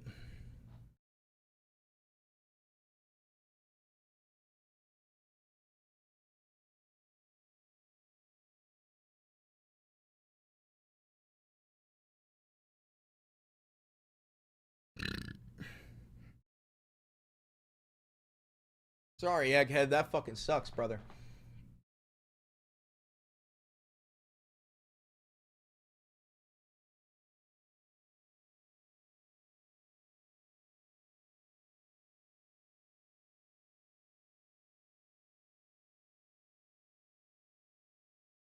Thought you're going off the rails there. Do whatever you want to the Nazis.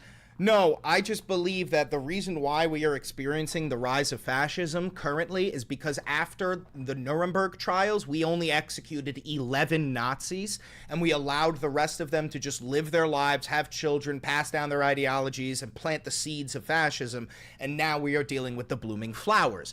I firmly believe that if you want to prevent the rise of fascism, you have to burn the seeds. You have to destroy it at its roots. You can't just allow the flower to bloom and then try to clip it and make it less dangerous. No, you have to destroy its seeds.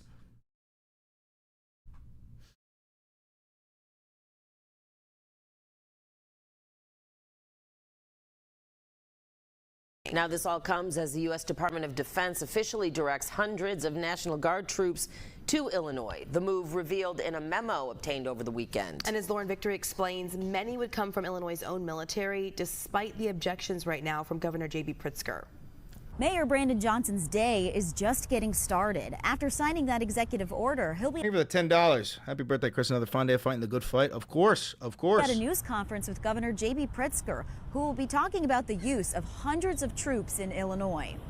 A federal memo obtained by CBS News reveals up to 300 members of the Illinois National Guard would be deployed to protect federal property and government personnel performing federal functions. That's in addition to 400... I want to see ice, pepper sprays, cops. Caught on camera, 2 people pepper sprayed by federal law enforcement while demonstrating outside the ICE facility. You can see a pair of protesters talking loudly at federal agents outside the Portland ICE building. And then Let's get this on Twitter instead. I don't want to get copyrighted by these fucking pieces of shit.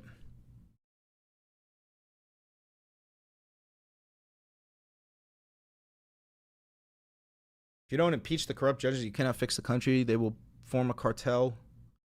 Want that? Elon, go back to South Africa, you dirty fuck. We don't want you here, you fucking gross ass immigrant. Fuck you and go home, you piece of shit billionaire, nearly fucking trillionaire dog. Fuck you. You don't get to fucking speak for our nation. You're not fucking one of us, scumbag. Ice, pepper sprays, cops.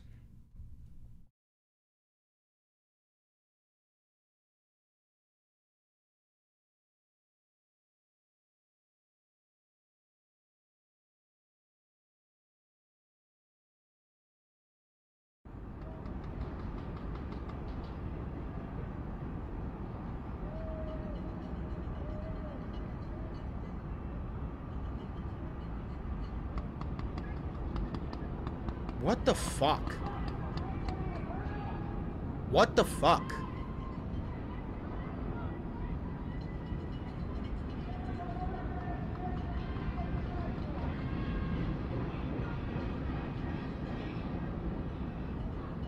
The fuck is the matter with this guy?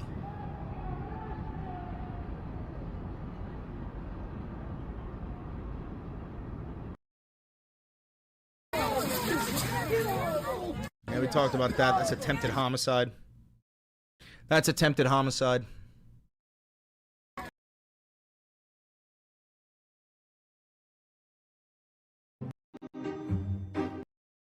Oh my god. See how powerful these hoses are? Look at this guy. Holy shit. That probably knocked him out.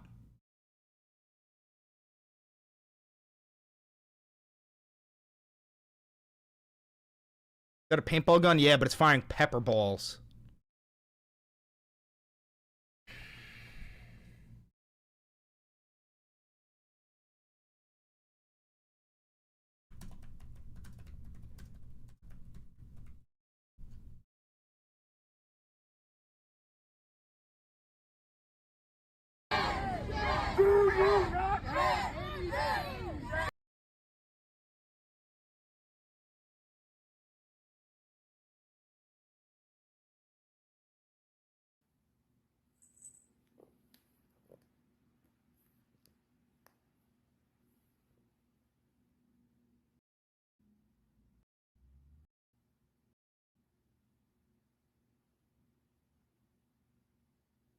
What is this? Where do they shoot her?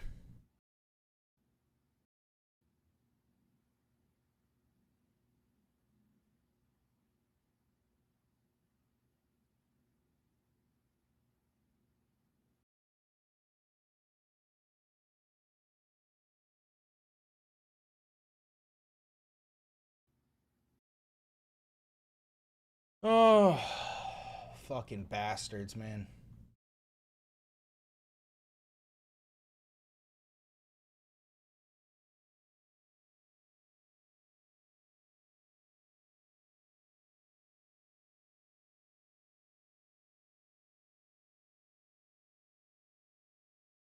Happy birthday, gorgeous. Thank you very much. I appreciate that.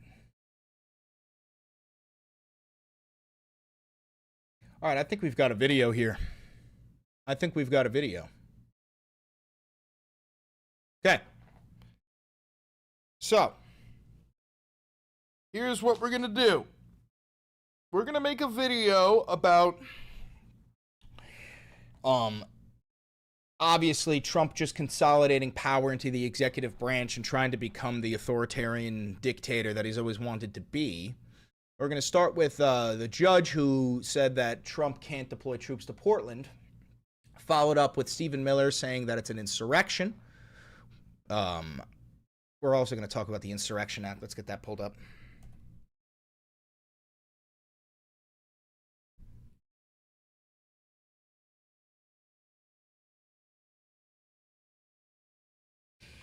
Talk about the Insurrection Act. Thank you for the $50, Nicole. Thank you for always giving it to us straight. Try to enjoy your day. Oh, I will try. And then we're going to talk about Judge's house burning down. A little bit of Trump's fucking dog shit speech at the Navy. I want...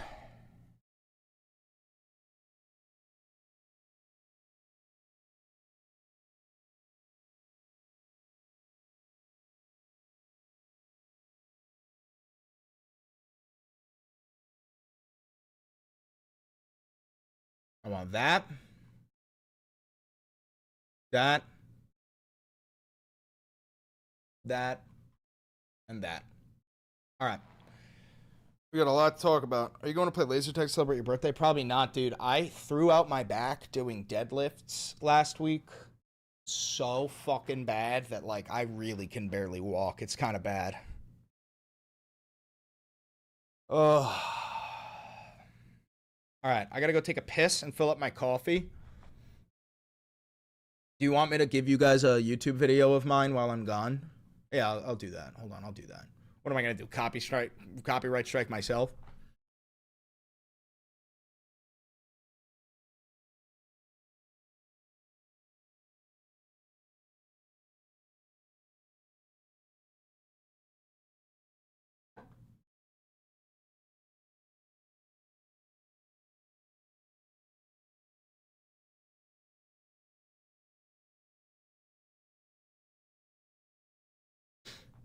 We'll talk to Chair. You better talk to Chair. Hold on.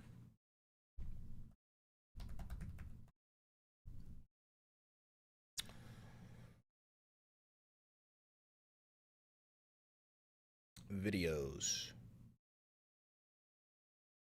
Or you know what? How about this? How about this?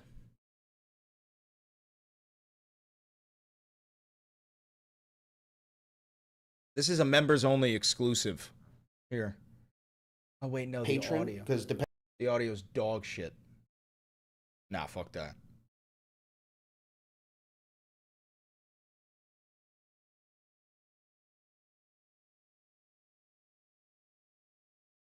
All right, here. I'm leaving. I gotta go take a piss and fill up my coffee. But in the meantime, you're gonna watch this. Okay? Is this okay? Is this okay? I'm gonna go piss. Fill up my coffee. Here you go. I'll be right back. This is 7 years old.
I like how Chris gets recommended his own shorts. Yeah, I know. It's fucking stupid, bro.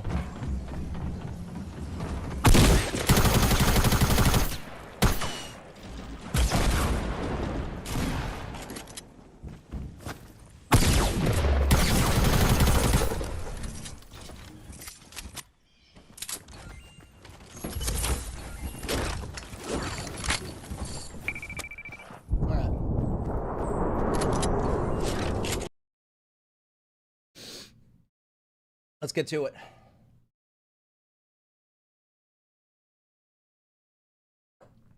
Let's get to it.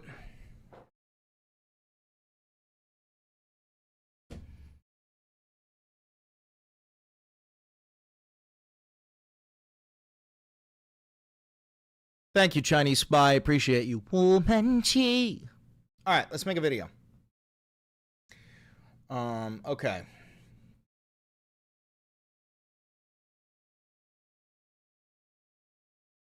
How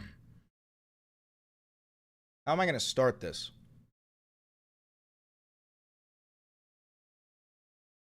Okay, I got it.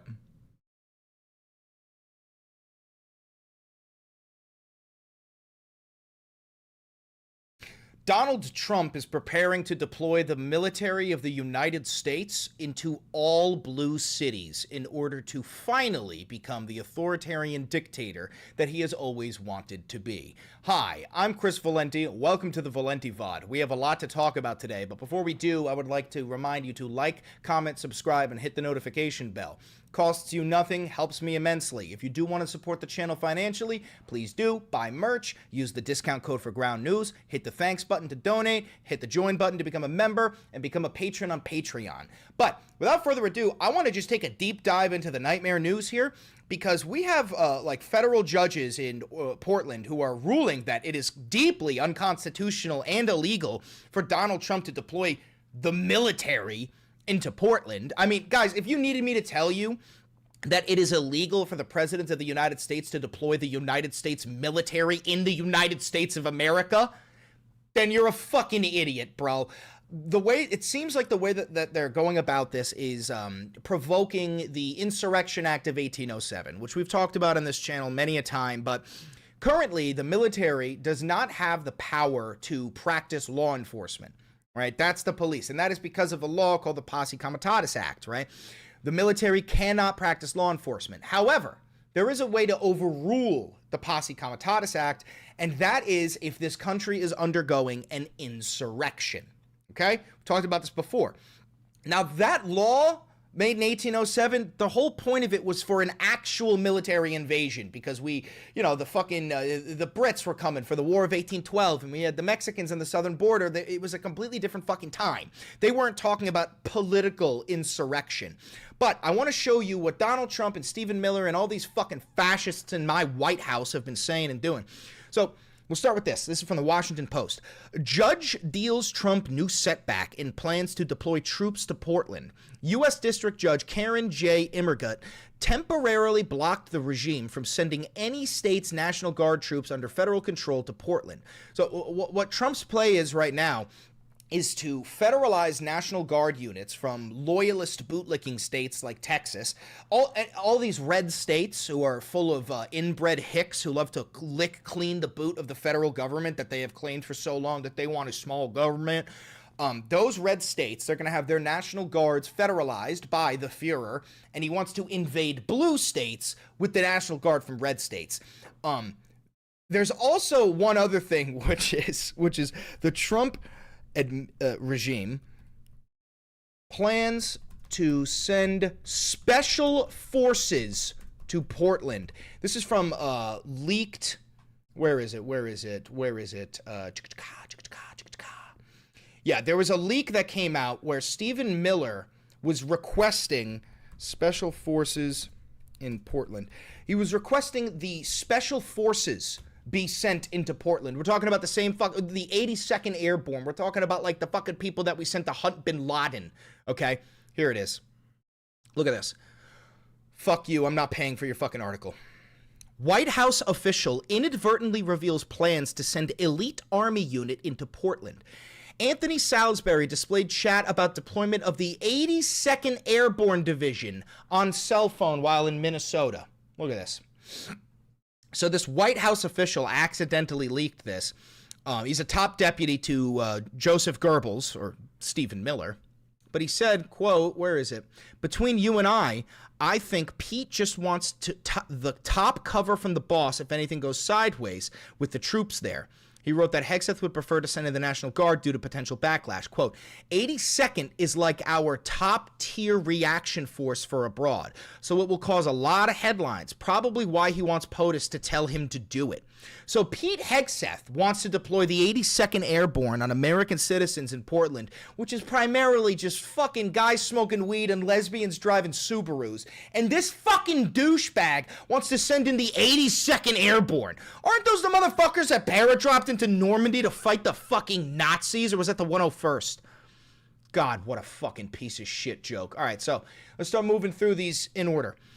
A federal judge late Sunday dealt another blow to the Trump regime's plans to send troops to Portland after a weekend of heated confrontations between protesters and federal agents there. If you consider ICE to be federal agents, I do not. These are white supremacists and Proud Boys who have been deputized by the Fuhrer, and they wear fucking masks to hide their identity because they know that everything they're doing is illegal, while they fucking zip tie the hands of naked migrant 4-year-old girls. That's not even fucking hyperbole. U.S. District Judge Karen J. Immergut said the government appeared... Oh, that's pretty close to immigrant. Karen J. Immigrant. Said the government... Oh, she's an immigrant! Appeared to be directly defying a previous temporary restraining order from a day earlier, blocking the regime from sending Oregon's National Guard to the city by instead deploying members of California's Guard. Immergut, a Trump appointee, confirmed to the bench in 2019. So this is a Trump appointee. Donald Trump picked this judge, and the judge is saying, nah, Donnie, you can't do that. You can't do that. The decision came after California Governor Gavin Newsom joined a lawsuit filed by Oregon as the Pentagon confirmed that Trump ordered about 200 National Guard members to be reassigned from California. Oregon Governor Tina Kotek said later Sunday about 100 had arrived and were sent to a camp operated by the Oregon Military Department. Jesus fucking Christ. It is up to us and the courts to hold him accountable. So, a federal court rules that what Trump is doing in Portland is illegal. So what does Stephen Miller do? He posts this. Herr Goebbels posts, legal insurrection. The president is the commander-in-chief of the armed forces, not an Oregon judge. Portland and Oregon law enforcement, at the direction of local leaders, have refused to aid ICE officers facing relentless terrorist assaults and threats to life. There are more local law enforcement officers in Oregon than there are guns and badges in the FBI nationwide. This is an organized terrorist attack on the federal government and its officers. And the deployment of the troops is an absolute necessity to defend our personnel, our laws, our government, public order, and the republic itself. Legal insurrection. Now that is purposeful word choice. Reason being is what I told you earlier. The Insurrection Act of 1807 is the U.S. federal law that empowers the President of the United States to nationally deploy the United States military and to federalize the National Guard units of the individual states in specific circumstances, such as the suppression of civil disorder, of insurrection. Now, here's the definition of rebellion is an uprising that resists and organizes against one's government. Okay? And of armed rebellion of the federal government. The Insurrection Act provides a statutory exemption to the Posse Comitatus Act. Now, Posse Comitatus is a United States federal law signed on June 18th by President Rutherford B. Hayes. It limits the use of federal military personnel to enforce domestic law. So this is the Trump regime's attempt of nationwide martial law. Nationwide martial law. This is what they're doing. They are going to invoke the Insurrection Act at some point, and they're going to declare that anybody and everybody who protests ICE and the National Guard, they are all terrorists and they will all be rounded up. That is, unironically, the plan. Thank you for the $10, X Young Oxy. So, I want to show you what stuff like this leads to. This is the house of a South Carolina judge who ruled against the Trump regime's illegal actions. This is breaking news as of today. This woman was having a party. Her husband was in the house. There was many people in the house. And out of nowhere, some accelerant starts to burn the fucking house down. And this is because the right wing of the United States of America are violent terrorists, okay? Police are investigating the cause of a fire that burnt down the home of South Carolina Circuit Court Judge Diane Goodstein, who had reportedly received death threats for a week related to her news. Now, this judge has temporarily blocked the state's election commission from releasing its voter files to the Department of Justice. The DOJ wanted to see who everybody in the state voted for so that they could punish all Democrats. Okay. Now, she blocked that decision by the DOJ, and now her house is being burnt down. Okay.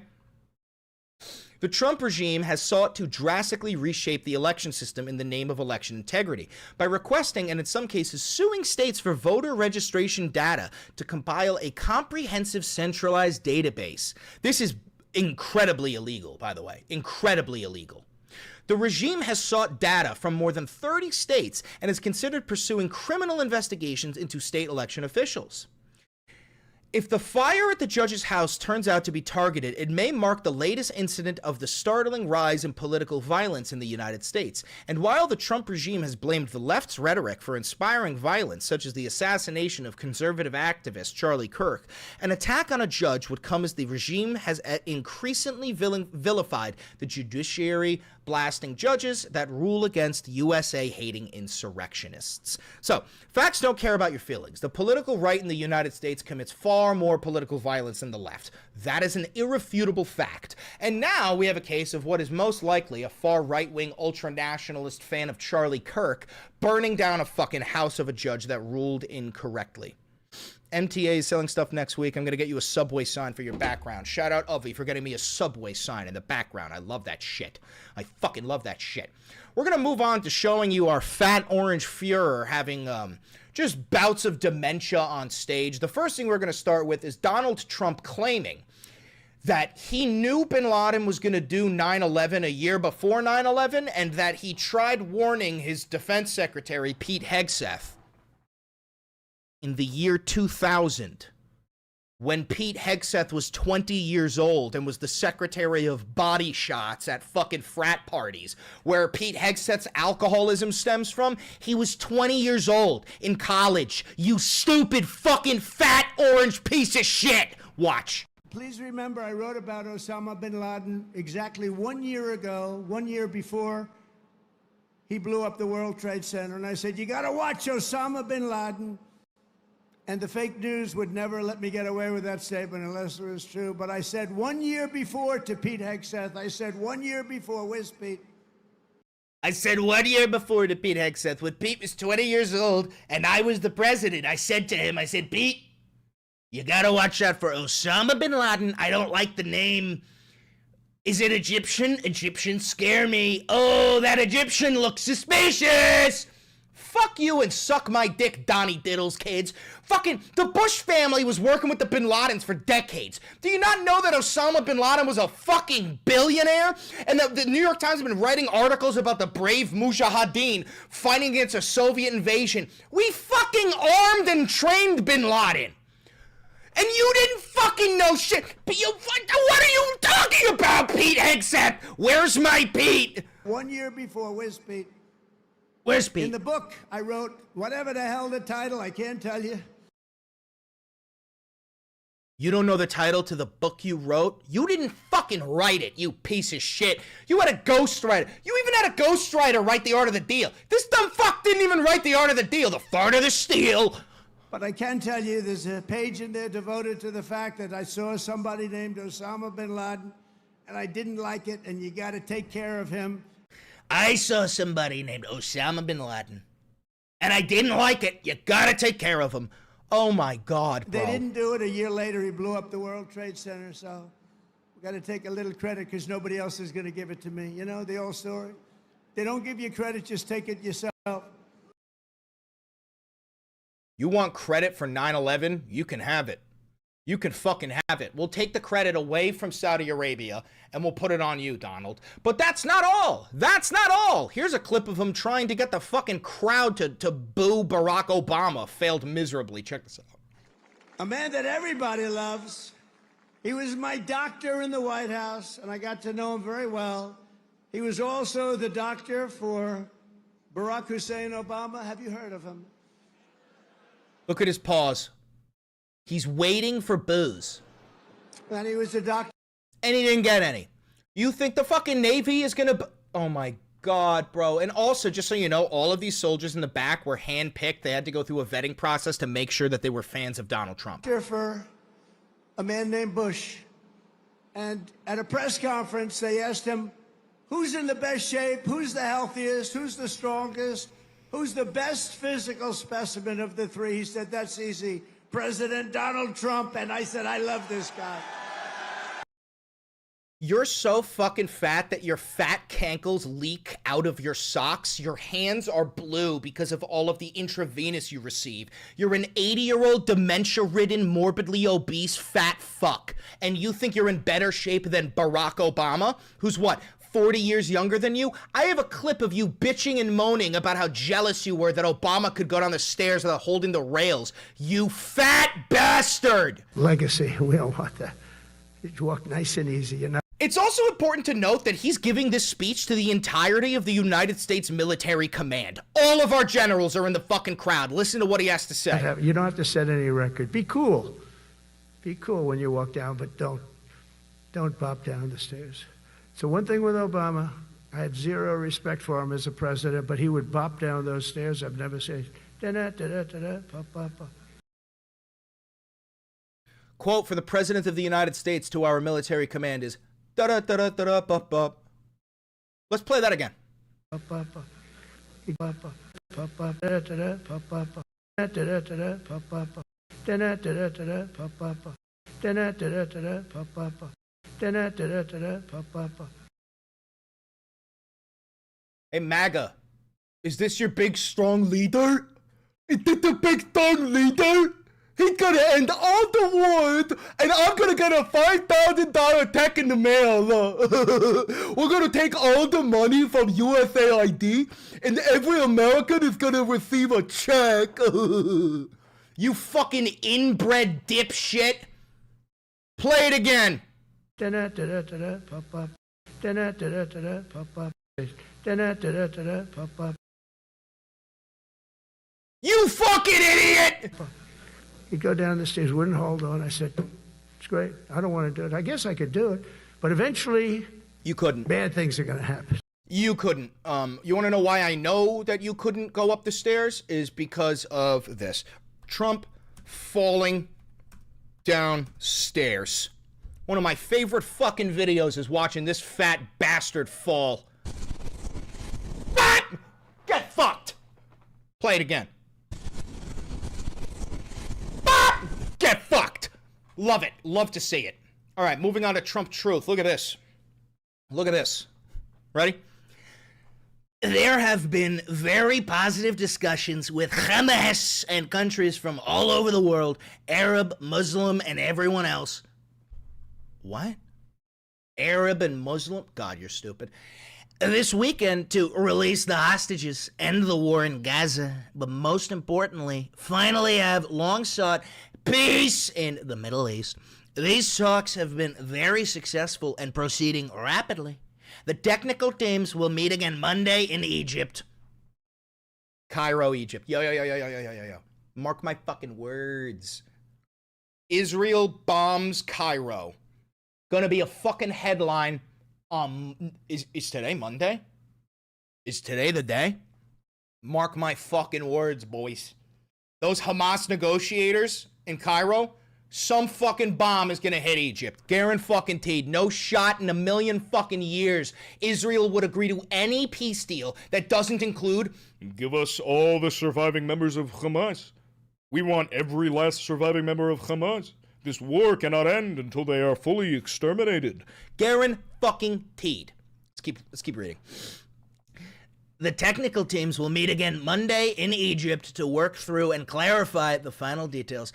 I am told that the first phase should be completed this week, and I am asking everyone to move fast. I will continue to monitor this centuries-old conflict. Time is of the essence, or massive bloodshed will follow, something that nobody wants to see. So that's not a threat to Israel. Donald Trump would never in a million years have the balls to retaliate toward any sort of illegal Israel action. So what he's saying, essentially, is Hamas, if you do not agree to this deal, we are going to bomb the ever-loving fuck out of you. The thing is, Hamas is used to that, bro. Israel has defied every single ceasefire, every single peace deal. Israel does not want peace. Israel does not want the hostages back, because having the hostages over there, having an active war, gives Netanyahu the validity to stay as the dictator of Israel. As soon as there's no battle to fight, his fucking people will throw him out. Thank you for the $5 happy birthday wish. Do you think America will have its own Tiananmen Square? Yes, eventually. Dude, when you send in the military to every single fucking city in order to quell the protests, eventually some trigger-happy fucking Marine is going to pull the trigger. Or some protester is going to have enough and bring their own gun. You live in the United States of America. There's more guns than people. We're all fucking mentally ill. All right, we're going to move on to some TikTok news. So Larry Ellison, the new owner of TikTok, it turns out that he vetted Marco Rubio for fealty to Israel back when Marco Rubio was running for president. And we actually have screenshots of the emails. So these emails are between, what the fuck is the guy's name? Rob something? Where is it? I want to see it. So Larry Ellison, by the way, has been on and off the richest man in the world. He competes with Elon Musk, but he's probably going to end up wealthier than Elon Musk because Elon Musk is a fucking dumbass piece of shit. But all right, so let's go through this. So Ron Prosor, I believe, is an Israeli agent. So email from Ron to Larry Ellison. Hi, Larry. Please send me his speech. Thanks. So this is about Marco Rubio's speech before he gives it. Okay. Now it's from Israel to Larry Ellison. Larry, hi. I really enjoyed spending the afternoon and evening with you. Time flies with you. Thanks. Big hug. Now from Larry to Israel. I had a great time too, Ron. I'm looking forward to next time. P.S. I'll tell you how dinner goes with Senator Rubio. Israel to Larry Ellison. How was your conversation with Marco Rubio? Did he pass your scrutiny? Did you have a chance to talk about Israel? Would love to chat. Big hug and thank you again for a wonderful evening. And then the last one here from Larry to Ron. Hi, Ron. Great meeting with Marco Rubio. I set him up to meet with Tony Blair. If you don't know, Tony Blair is the new owner of Gaza. Marco will be a great friend for Israel. You don't have American politicians. You have Israeli politicians embedded in the United States of America, such as baby back bitch shrimp dick fucking loser Marco Rubio. By the way, you're fucking balding, you 5 nothing fucking loser. Get on your hands and knees and throat my cock, Marco Rubio. You're such a fucking rat bitch. So, Israel has embedded itself in the United States of America. They have taken over TikTok. Now they're going for X. They own Marco Rubio. They own the fucking United States of America. It never ends. It never fucking ends with Israel. It never fucking ends. Speaking of Israel, Supreme Court has rejected appeal from Ghislaine Maxwell. That's a good sign. Problem is, Donald Trump does not respect the Supreme Court. We know this because it was a 9-0 Supreme Court unanimous decision to facilitate the return of Kilmar Abrego Garcia, and Donald Trump said, fuck you, I ain't doing it. We know he doesn't care about the law. We know he doesn't care about the Constitution. We know he doesn't care about the Supreme Court. So even though the Supreme Court has rejected an appeal from Ghislaine Maxwell, I am willing to bet money that she still gets her fucking appeal. The Supreme Court on Monday declined to hear an appeal of the criminal conviction of Ghislaine Maxwell, the longtime associate of Jeffrey Epstein. The court's actions ends Miss Maxwell's attempt to overturn her conviction, meaning her only chance of early release from prison is likely to be clemency from President Trump. And she will receive it. We already watched, Newsmax ran defense saying that Ghislaine Maxwell is just a victim and she was caught up in all of this. Mind you, Ghislaine Maxwell is literally a rapist. Literally a rapist and a child sex trafficker, okay? But then again, that's actually a brownie point for conservatives. Conservatives love pedophilia. Conservatives love sex trafficking. Conservatives love sexual harassment and rape. That is I mean, look at Matt Gaetz, propelled by the conservative. Look at Donald Trump, propelled by the conservatives. Look at like all of these, like we are talking about rapists and pedophiles. That is the favorites for the conservative party. Federal prosecutors have opposed her release. The justices considered her appeal at their so-called long conference, a meeting before the start of the new court term where they discussed the new cases that they might add to their docket. Unfucking believable. Now we're going to close off with one final nightmare news. Turns out the $1 Trump coin is real. This is a $1 coin with Trump's fight. Yeah, you see this? The fist up, fight, fight, fight. That's all I need to know to say confidently that was fake. Donald Trump was never fucking shot in the ear. I don't even think that fucking shooter existed. Did you know that when the FBI investigated the apartment of that shooter, he had no silverware? You know what that tells me? That tells me that that apartment was owned by fucking Palantir. And they were like, quickly, we got to put together an apartment to look like this fucking guy lived here. And they forgot the fucking silverware. When the cops are in there and they're going, this is weird, there's no fucking silverware here. I bet you some CIA agent goes, oh my God, we forgot silverware. Who the fuck doesn't own silverware? Who the fuck doesn't own silverware? This is all the confirmation I needed. But they're putting Trump on a fucking $1 coin. You know what's next? They're going to put Trump in the fucking Mount Rushmore, which means we need tannerite. That's a joke. That's a joke. I'm not serious. But, like, dead ass, we're praising this guy like he's a fucking king. Meanwhile, he's just disemboweling the democratic institutions that we hold so dear.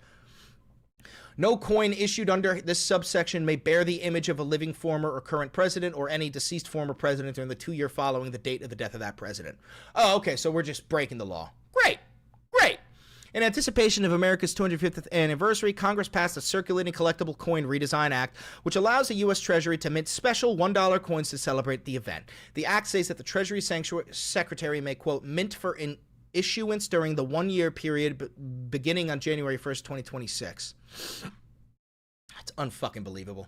It's unfucking believable. We're just defying all of our rules and regulations because bootlicking inbred MAGA fucking losers are obsessed with their big, brave, humble leader, Donald. Fuck you, you fucking fascist. That's all I got for you today. It's my birthday. I'm going to take the rest of the day off. I'm going to relax. I'm going to get stupid fucking high. Thank you very much for tuning into the Valenti VOD. Don't forget to like, comment, subscribe, hit the notification bell. It costs you nothing. And do me one last favor. Click that video over there. It's a banger. And I know bangers. Hell yeah. Hell yeah. Hell yeah. Oh!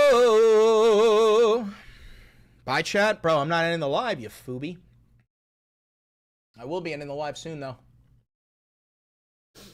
Thank you for the $20 donation. Appreciate it. Hooked on a feeling. I'm believing that you're in love with me. Hooked on a feeling. I'm believing. Paramount just bought the free press. It's happening. Indeed it is. It's happening. And you're in love with me. Hooked on a feeling. All right. I'm going to lose frames while I make this thumbnail.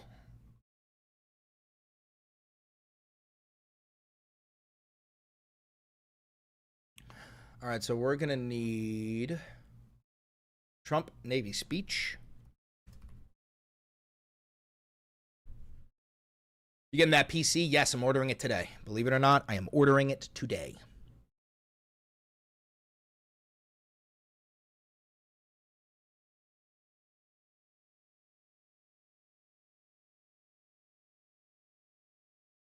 Valenti VOD. Yep, we covered Larry Ellison's son trying to buy Warner Bros. I didn't get my my original alt TikTok. Yes, I got that one back. Episode 257.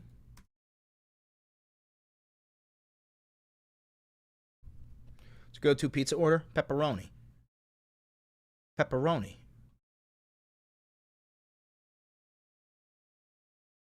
Why did you get your alt account back, not just your main? I don't know. My main was banned, like, I think, like a year ago now. Some shit like that.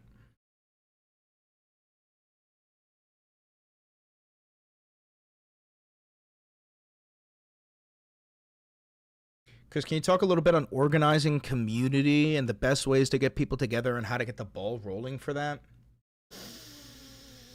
I mean, you probably have local community organizations that you can join. I would highly recommend you join your local DSA because your DSA is going to have a lot of events planned out. And Avi made the schedule for them.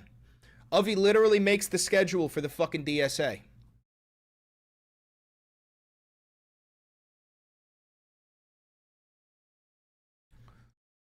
I am believing that you're in love with me. Hooked on a feeling. You're in love with me. Hooked on a feeling. I am believing. You're in love with me. Hooked on a feeling.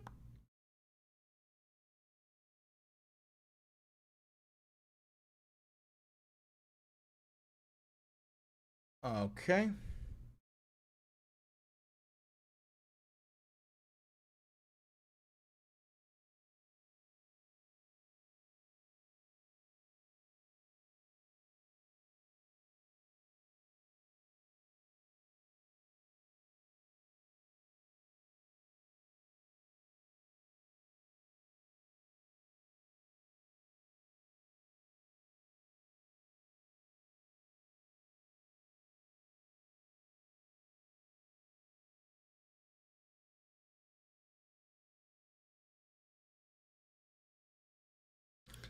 Okay, so this is going to say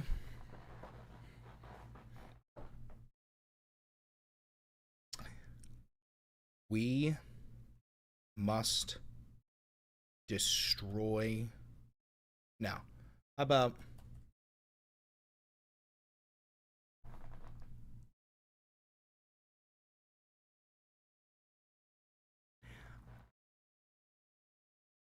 I did 9/11.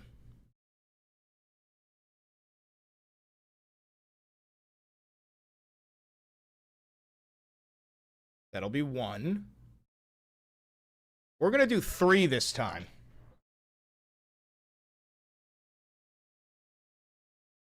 We're going to go with I did 9/11. That's not a thing. He said he wanted credit for it. He said, no one gave me credit for 9/11. So, I don't give a shit. Then we're going to say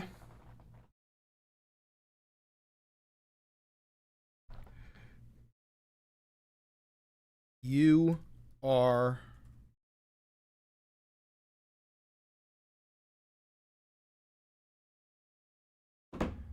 all no.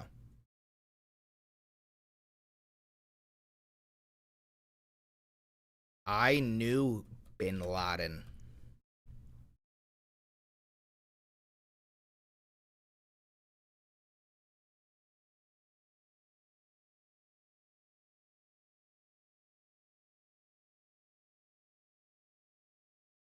I'm going to go with that. And then the third one is going to say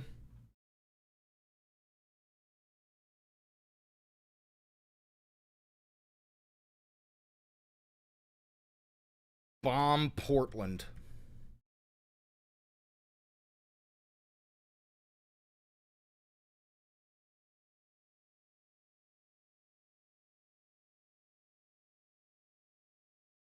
There we go. Those are good.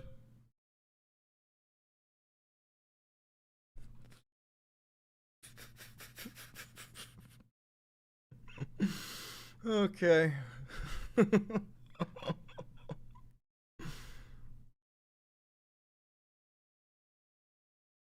I knew Bin Laden, bomb Portland, and I did 9/11.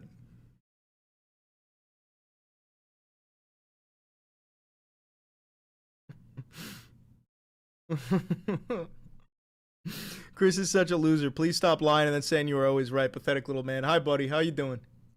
How are you? It's my birthday.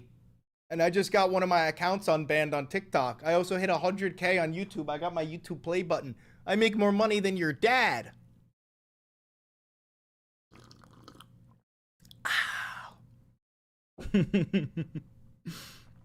Okay.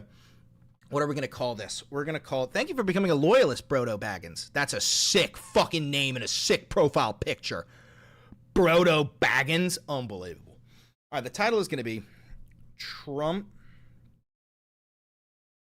Watch. Trump claims he knew 9/11 would happen a year before it did. Trump U.S. military invasion of USA. Dun, dun, dun, dun. You're in love with me. Look at a feeling.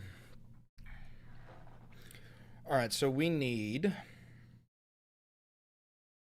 Trump's fascist speech for the Navy,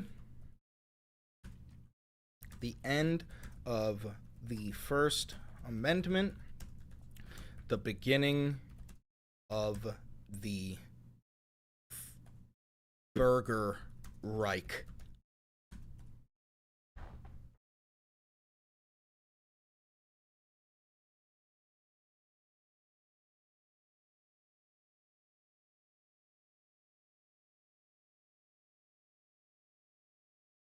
Yes, I want the video monetized. Give me my money. Give it to me. I want my money.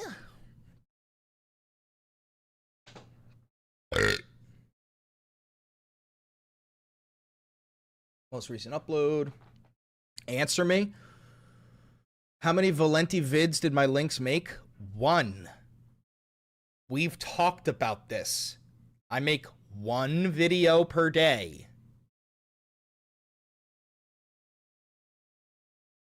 Request review? Yes. Thanks for becoming a loyalist.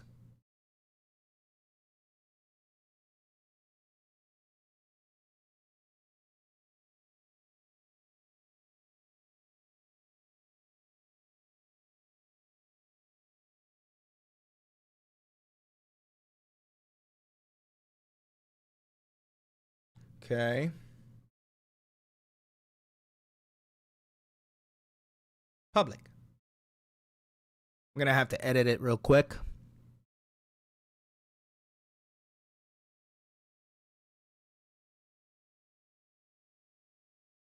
What's your prediction for the next 5 years? The 2028 election will be a sham. Donald Trump will be reelected. And that will lead to not a civil war, but a class war. No war but class war, comrades. No war but class war.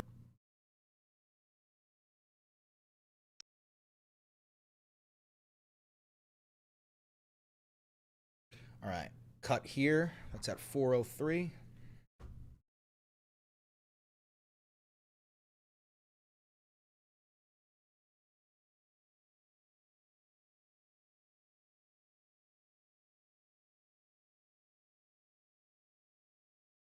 I see Chicago was suing ICE. Yes, but ICE got $150 billion of funding, which is more than most militaries on planet Earth. It's also more than the United States Marines.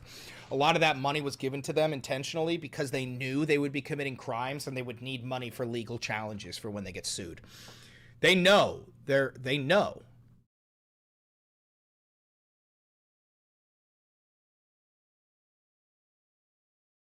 Donald Trump is preparing to deploy the military.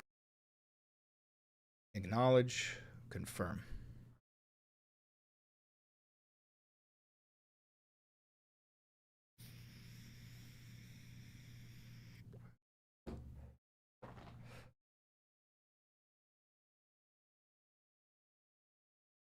All right, that'll be finished editing in 12 minutes. Somebody said the White House is getting ready to go live, which means it'll take them another 40 minutes to start.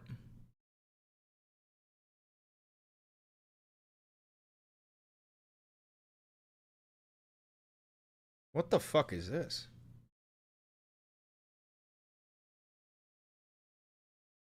No, but you don't understand. They didn't teach you why World War I has gotta be the most important war in human fucking history, all right? They didn't hammer down on the fact that the old world had met the new, that modern combat was starting to seep its way into humanity. They didn't teach you about the kingdoms of old that had collapsed, that were standing for hundreds of fucking years.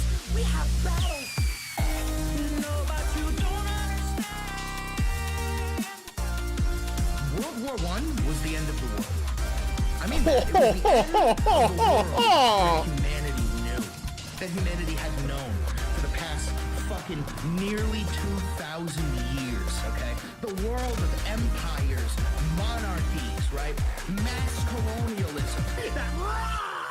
No, but you don't understand. Where people are fucking... What the fuck is this? Swords directly at steel fucking tanks. You fire your rifle at it, the bullet's just gonna ricochet off. You've got guys using bolt-action rifles that can fire maybe 5 rounds a minute. No, I don't watch Tim Pool. I'm straight. Coming up against fucking machine guns that can fire 666 rounds a minute. I mean, the Belgians were fortifying themselves in castles of old, castles that had been standing for hundreds of fucking years and held back countless assaults, and then in a matter of minutes, they come toppling down from artillery. Just fucking centuries of history demolished in a moment over what?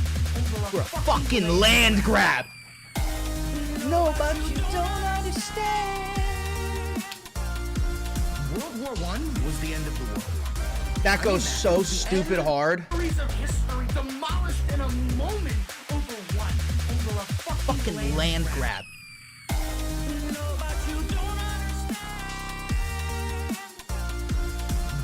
That goes so fucking hard, bro. Just fucking centuries of history demolished in a moment over what? Over a fucking land grab. By the way, that audio is not added in. I made that fucking noise with my mouth. I made that noise with my fucking mouth, bro. What? Over a fucking land grab.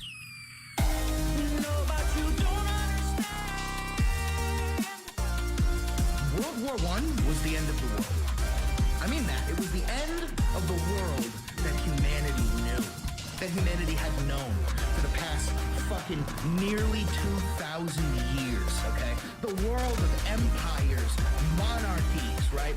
Mass colonialism. No, but you don't understand. Understand. No, but you don't understand. Oh my god, bro. That's so fucking funny. That's so fucking funny, dude. What the fuck is this? You fixed your buck knife? Nice, bro. An issue was found. What was the issue?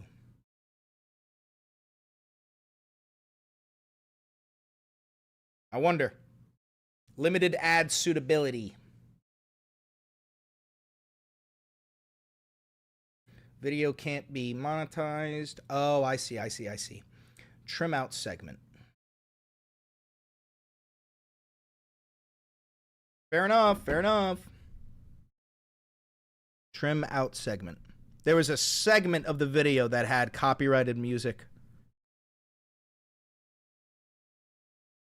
It's from The Boys. Heroes never die.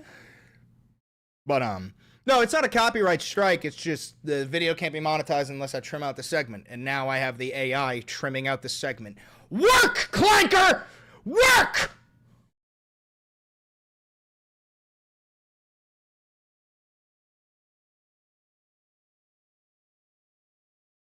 Clankers don't deserve rights. They're live? Let's see.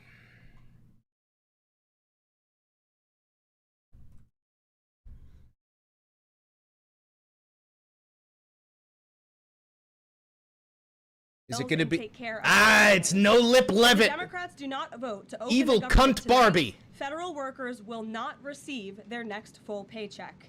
Additionally, the special supplemental nutrition program for women, infants, and children will run out of federal money very soon. This program provides vouchers to buy infant formula, fresh fruits and vegetables, and other healthy foods for low-income families.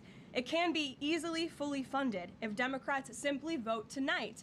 Hold on, I'm going to pause it. We're going to record this. Hold on.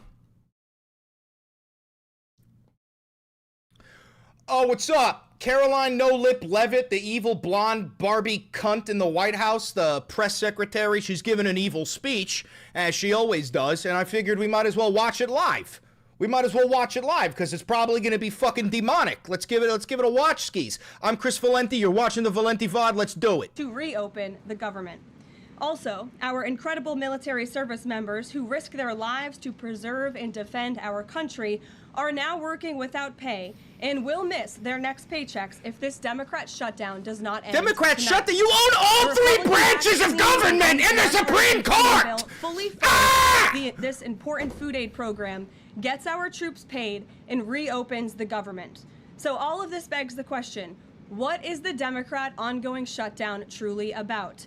The sad truth, we believe, is that the Democrats intentionally shut down the government and are inflicting this pain on American citizens to try and demand free health care for illegal aliens. We don't even have free health care for citizens! And you think we're giving free health care to illegal immigrants? Let alone to use as a primary reason to shut down the United States government. So the Democrats and their allies are desperately lying about their true motivations. We have to set the record straight with the facts so the American people understand what's really at play here. House Republicans passed a clean and nonpartisan funding bill to keep the government open and ensure our troops and other hardworking. Your funding bill cut the health care for 60 million Americans. That is why the Democrats refuse to sign it, and they're saying, you want to do that? Do it yourself through fucking executive order like you do your royal decrees on Truth Social. Fucking, dude, oh my God, if anybody is capable of blaming the Democrats for a government shutdown when the Republicans own the executive, legislative, and judicial branches, you're so fucking stupid. Bro, I could sell you I could sell you a bridge, across the Atlantic Ocean. Verbatim, I could sell you that. Americans are paid. Every single House Democrat except one voted against this clean and nonpartisan funding bill. Senate Republicans have subsequently tried to pass this same clean funding bill 4 separate times, and they will do so again tonight. To fully pass it to be sent to the president's desk for signature, and the president is ready to sign this bill to reopen the government as soon as it is sent to his desk. So you're admitting that the president is the only person capable of reopening the government, and yet you want to try and blame Democrats? Yo, cunt, you're not doing a good job selling this shit. That every single Senate Democrat except 3 have voted against this clean and nonpartisan funding bill. The Democrats' current position is that the only way the American government can reopen is if illegal aliens can get free health care. No one has said that! Oh my God, dude, this fucking evil bitch banished from Whoville wants you to believe that the United States government wants to give free healthcare to illegal immigrants when we don't even give free healthcare to United States citizens, bro. No, oh my, here's the thing. I wish we gave free healthcare to illegal immigrants. I wish we gave free healthcare to fucking everybody, because everybody on planet Earth is entitled to healthcare. If you call yourself a fucking Christian, do you really think your Lord and Savior Jesus Christ would be asking to see your insurance card as he fucking cured your blindness? Because if you do, guess what? You ain't no fucking Christian. Word for it, just look at what's inside of the Democrats' proposal to reopen the government. Their funding proposal would result in nearly $200 billion spent on health care for illegal aliens and other non-citizens over the next decade. To put this in perspective, $200 billion is enough money to fund the entire children's health insurance program, which provides health insurance to low-income children and women. You literally cut funding for pediatric cancer research. You're also responsible for somewhere between 10 and 20 million deaths in Africa because of your USAID cuts. You evil blonde cunt. Under the Democrats' proposal, the millions of illegal aliens who improperly were granted asylum and paroled under the Biden administration would once again be allowed to receive Medicaid. Did she just say illegal aliens granted asylum? Asylum seekers, by definition, are not illegal aliens. Literally, everybody who is an asylum seeker is a legal resident. That's why they sought asylum. Yes, Nelson, they're fucking refugees. Medicaid benefits. It does not end there. The Democrat proposal would also require Medicaid to pay more for emergency care provided to illegal aliens than it does for American patients. Dude, the people who benefit the most from Medicaid are your voters. People living in rural states. Rural hospitals are fucked. Like, dude, you know when you go into like one of those backwood boony ass towns where there's like fucking nothing for 4 miles and then there's one hospital and one deli and one post office? Those places rely on Medicaid funding. They rely on that shit. You are unironically going to kill your own voting base. Who are disabled, elderly, or children. When someone shows you who they are, believe them. The Democrat Party has unfortunately closed our government, costing Americans their jobs, threatening our military readiness, harming our economy, and causing chaos, all to help the illegals who broke into our country. Instead of holding illegal aliens accountable and removing them from our country, which is what this administration is trying to do every day, the Democrats want to give them the free benefits paid for by the American taxpayer. We don't have free benefits. You created a hyper-capitalist organization of the economy. Give me an example of one fucking free benefit that even I, a United States citizen born in New York, gets, let alone a fucking illegal immigrant. You lying bitch! Democrats in 2025 are for illegal aliens first and Americans last. This is the reality we are unfortunately facing right now in Washington, D.C. President Trump and Republicans will not give in to these radical demands. The president and Republicans have a sacred responsibility to serve and protect the interests of their constituents, the American people. Which is why we're cutting the healthcare funding for 60 million Americans. That's why we are backing a clean and nonpartisan funding bill with no strings attached to reopen the government. Democrats should do what they did 13 separate times under Joe Biden and vote for this exact same type of funding bill. Hey, didn't Donald Trump just give $20 billion to Argentina yesterday? Didn't Donald Trump just give $20 billion to Argentina while the rest of our fucking government-elected leaders are having a nice paid vacation? Now the Senate will vote tonight for the 5th time to reopen the government on the 6th day of this shutdown.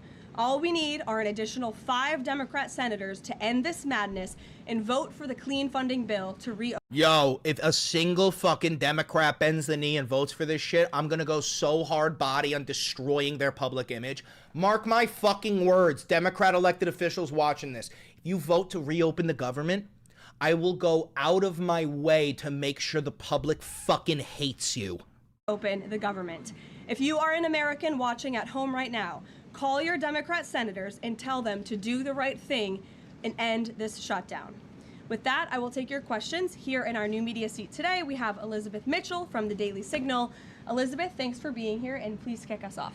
Thank you for having me. Time for the government orchestrated question. When they talk about the new seat, they're talking about a question that they have vetted and it works for their playbook. You're about to see a question. You're about to hear a question that is asked that is it is totally pre-planned. Her answer is pre-planned. The whole fucking thing is a propaganda stunt. Here we go.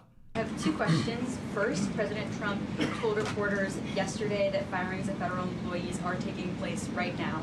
In which departments have people already been fired from their federal jobs due to the shutdown? The president was referring to the hundreds of thousands of federal workers who have been furloughed as a result of this federal government shutdown, both here at the White House and across the entire federal government, at agencies across the board. There are federal workers who are staying home. Many of them work in the White House. You know them.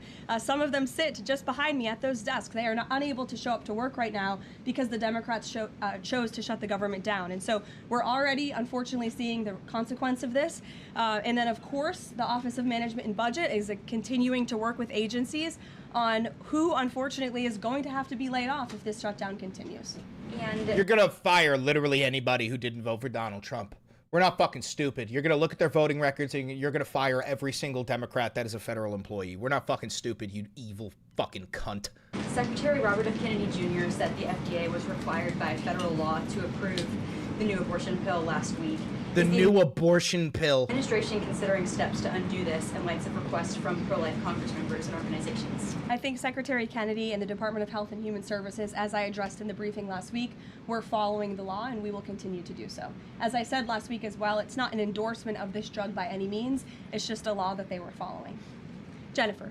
We heard you say that you want people to call their Democratic senators. Is the president calling Democratic senators himself? Can you say what he's doing today to resolve the shutdown? Yep, I was just in the Oval Office. He was on the phone with Speaker Johnson. He's also spoken with the Senate Majority Leader, who are in touch with, of course, moderate Democrats and Democrats across the board, who we understand hopefully want to do the right thing by their constituents to reopen the government. So the president is being kept very well apprised of the ongoing shutdown on Capitol Hill. And of course, his position is very clear. There's nothing to negotiate, just reopen the government, and then we can talk about all the important issues facing our country. So he hasn't called specific members of Congress? Not to my knowledge, no. And All then right, so listen, I'm not going to keep on watching this live, but this fucking evil cunt just lied like 46 times in a row. All right, that's what you just saw. Oh, fuck, man. God, I hate her.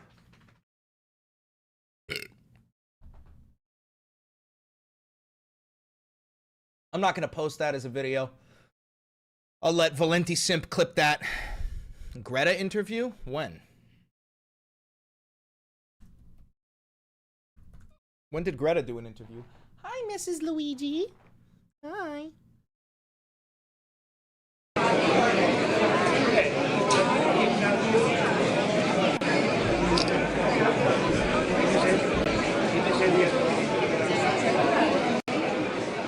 For the $5. Yeah, the shutdown is just a way to launch into a dictatorship. Yes, you are correct.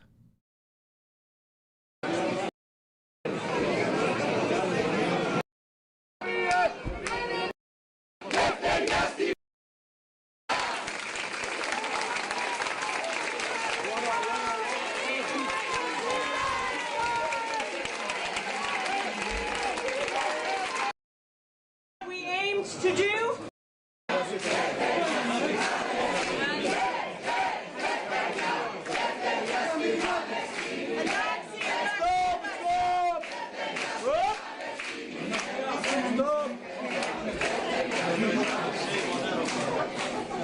Let me be very clear. There is a genocide going on in front of our eyes. On all Yo, can the like? I understand the crowd is here for Free Palestine, but can you shut the fuck up?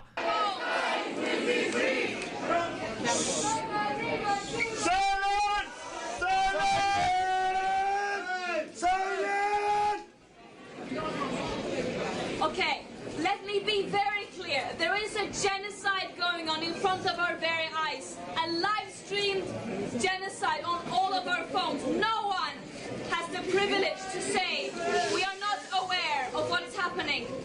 No one in the future will be able to say we did not know. Under international law, states have a legal obligation to act to prevent and to stop a genocide from happening. That means ending complicity, applying real pressure, and ending arms transfers. We are not seeing that. We are not even seeing the bare minimum from our governments. Our international systems are betraying Palestinians. They are not even able to prevent the worst war crimes from happening. And I will never. All right, she's alive. That's all I really give a fuck about is that she's alive.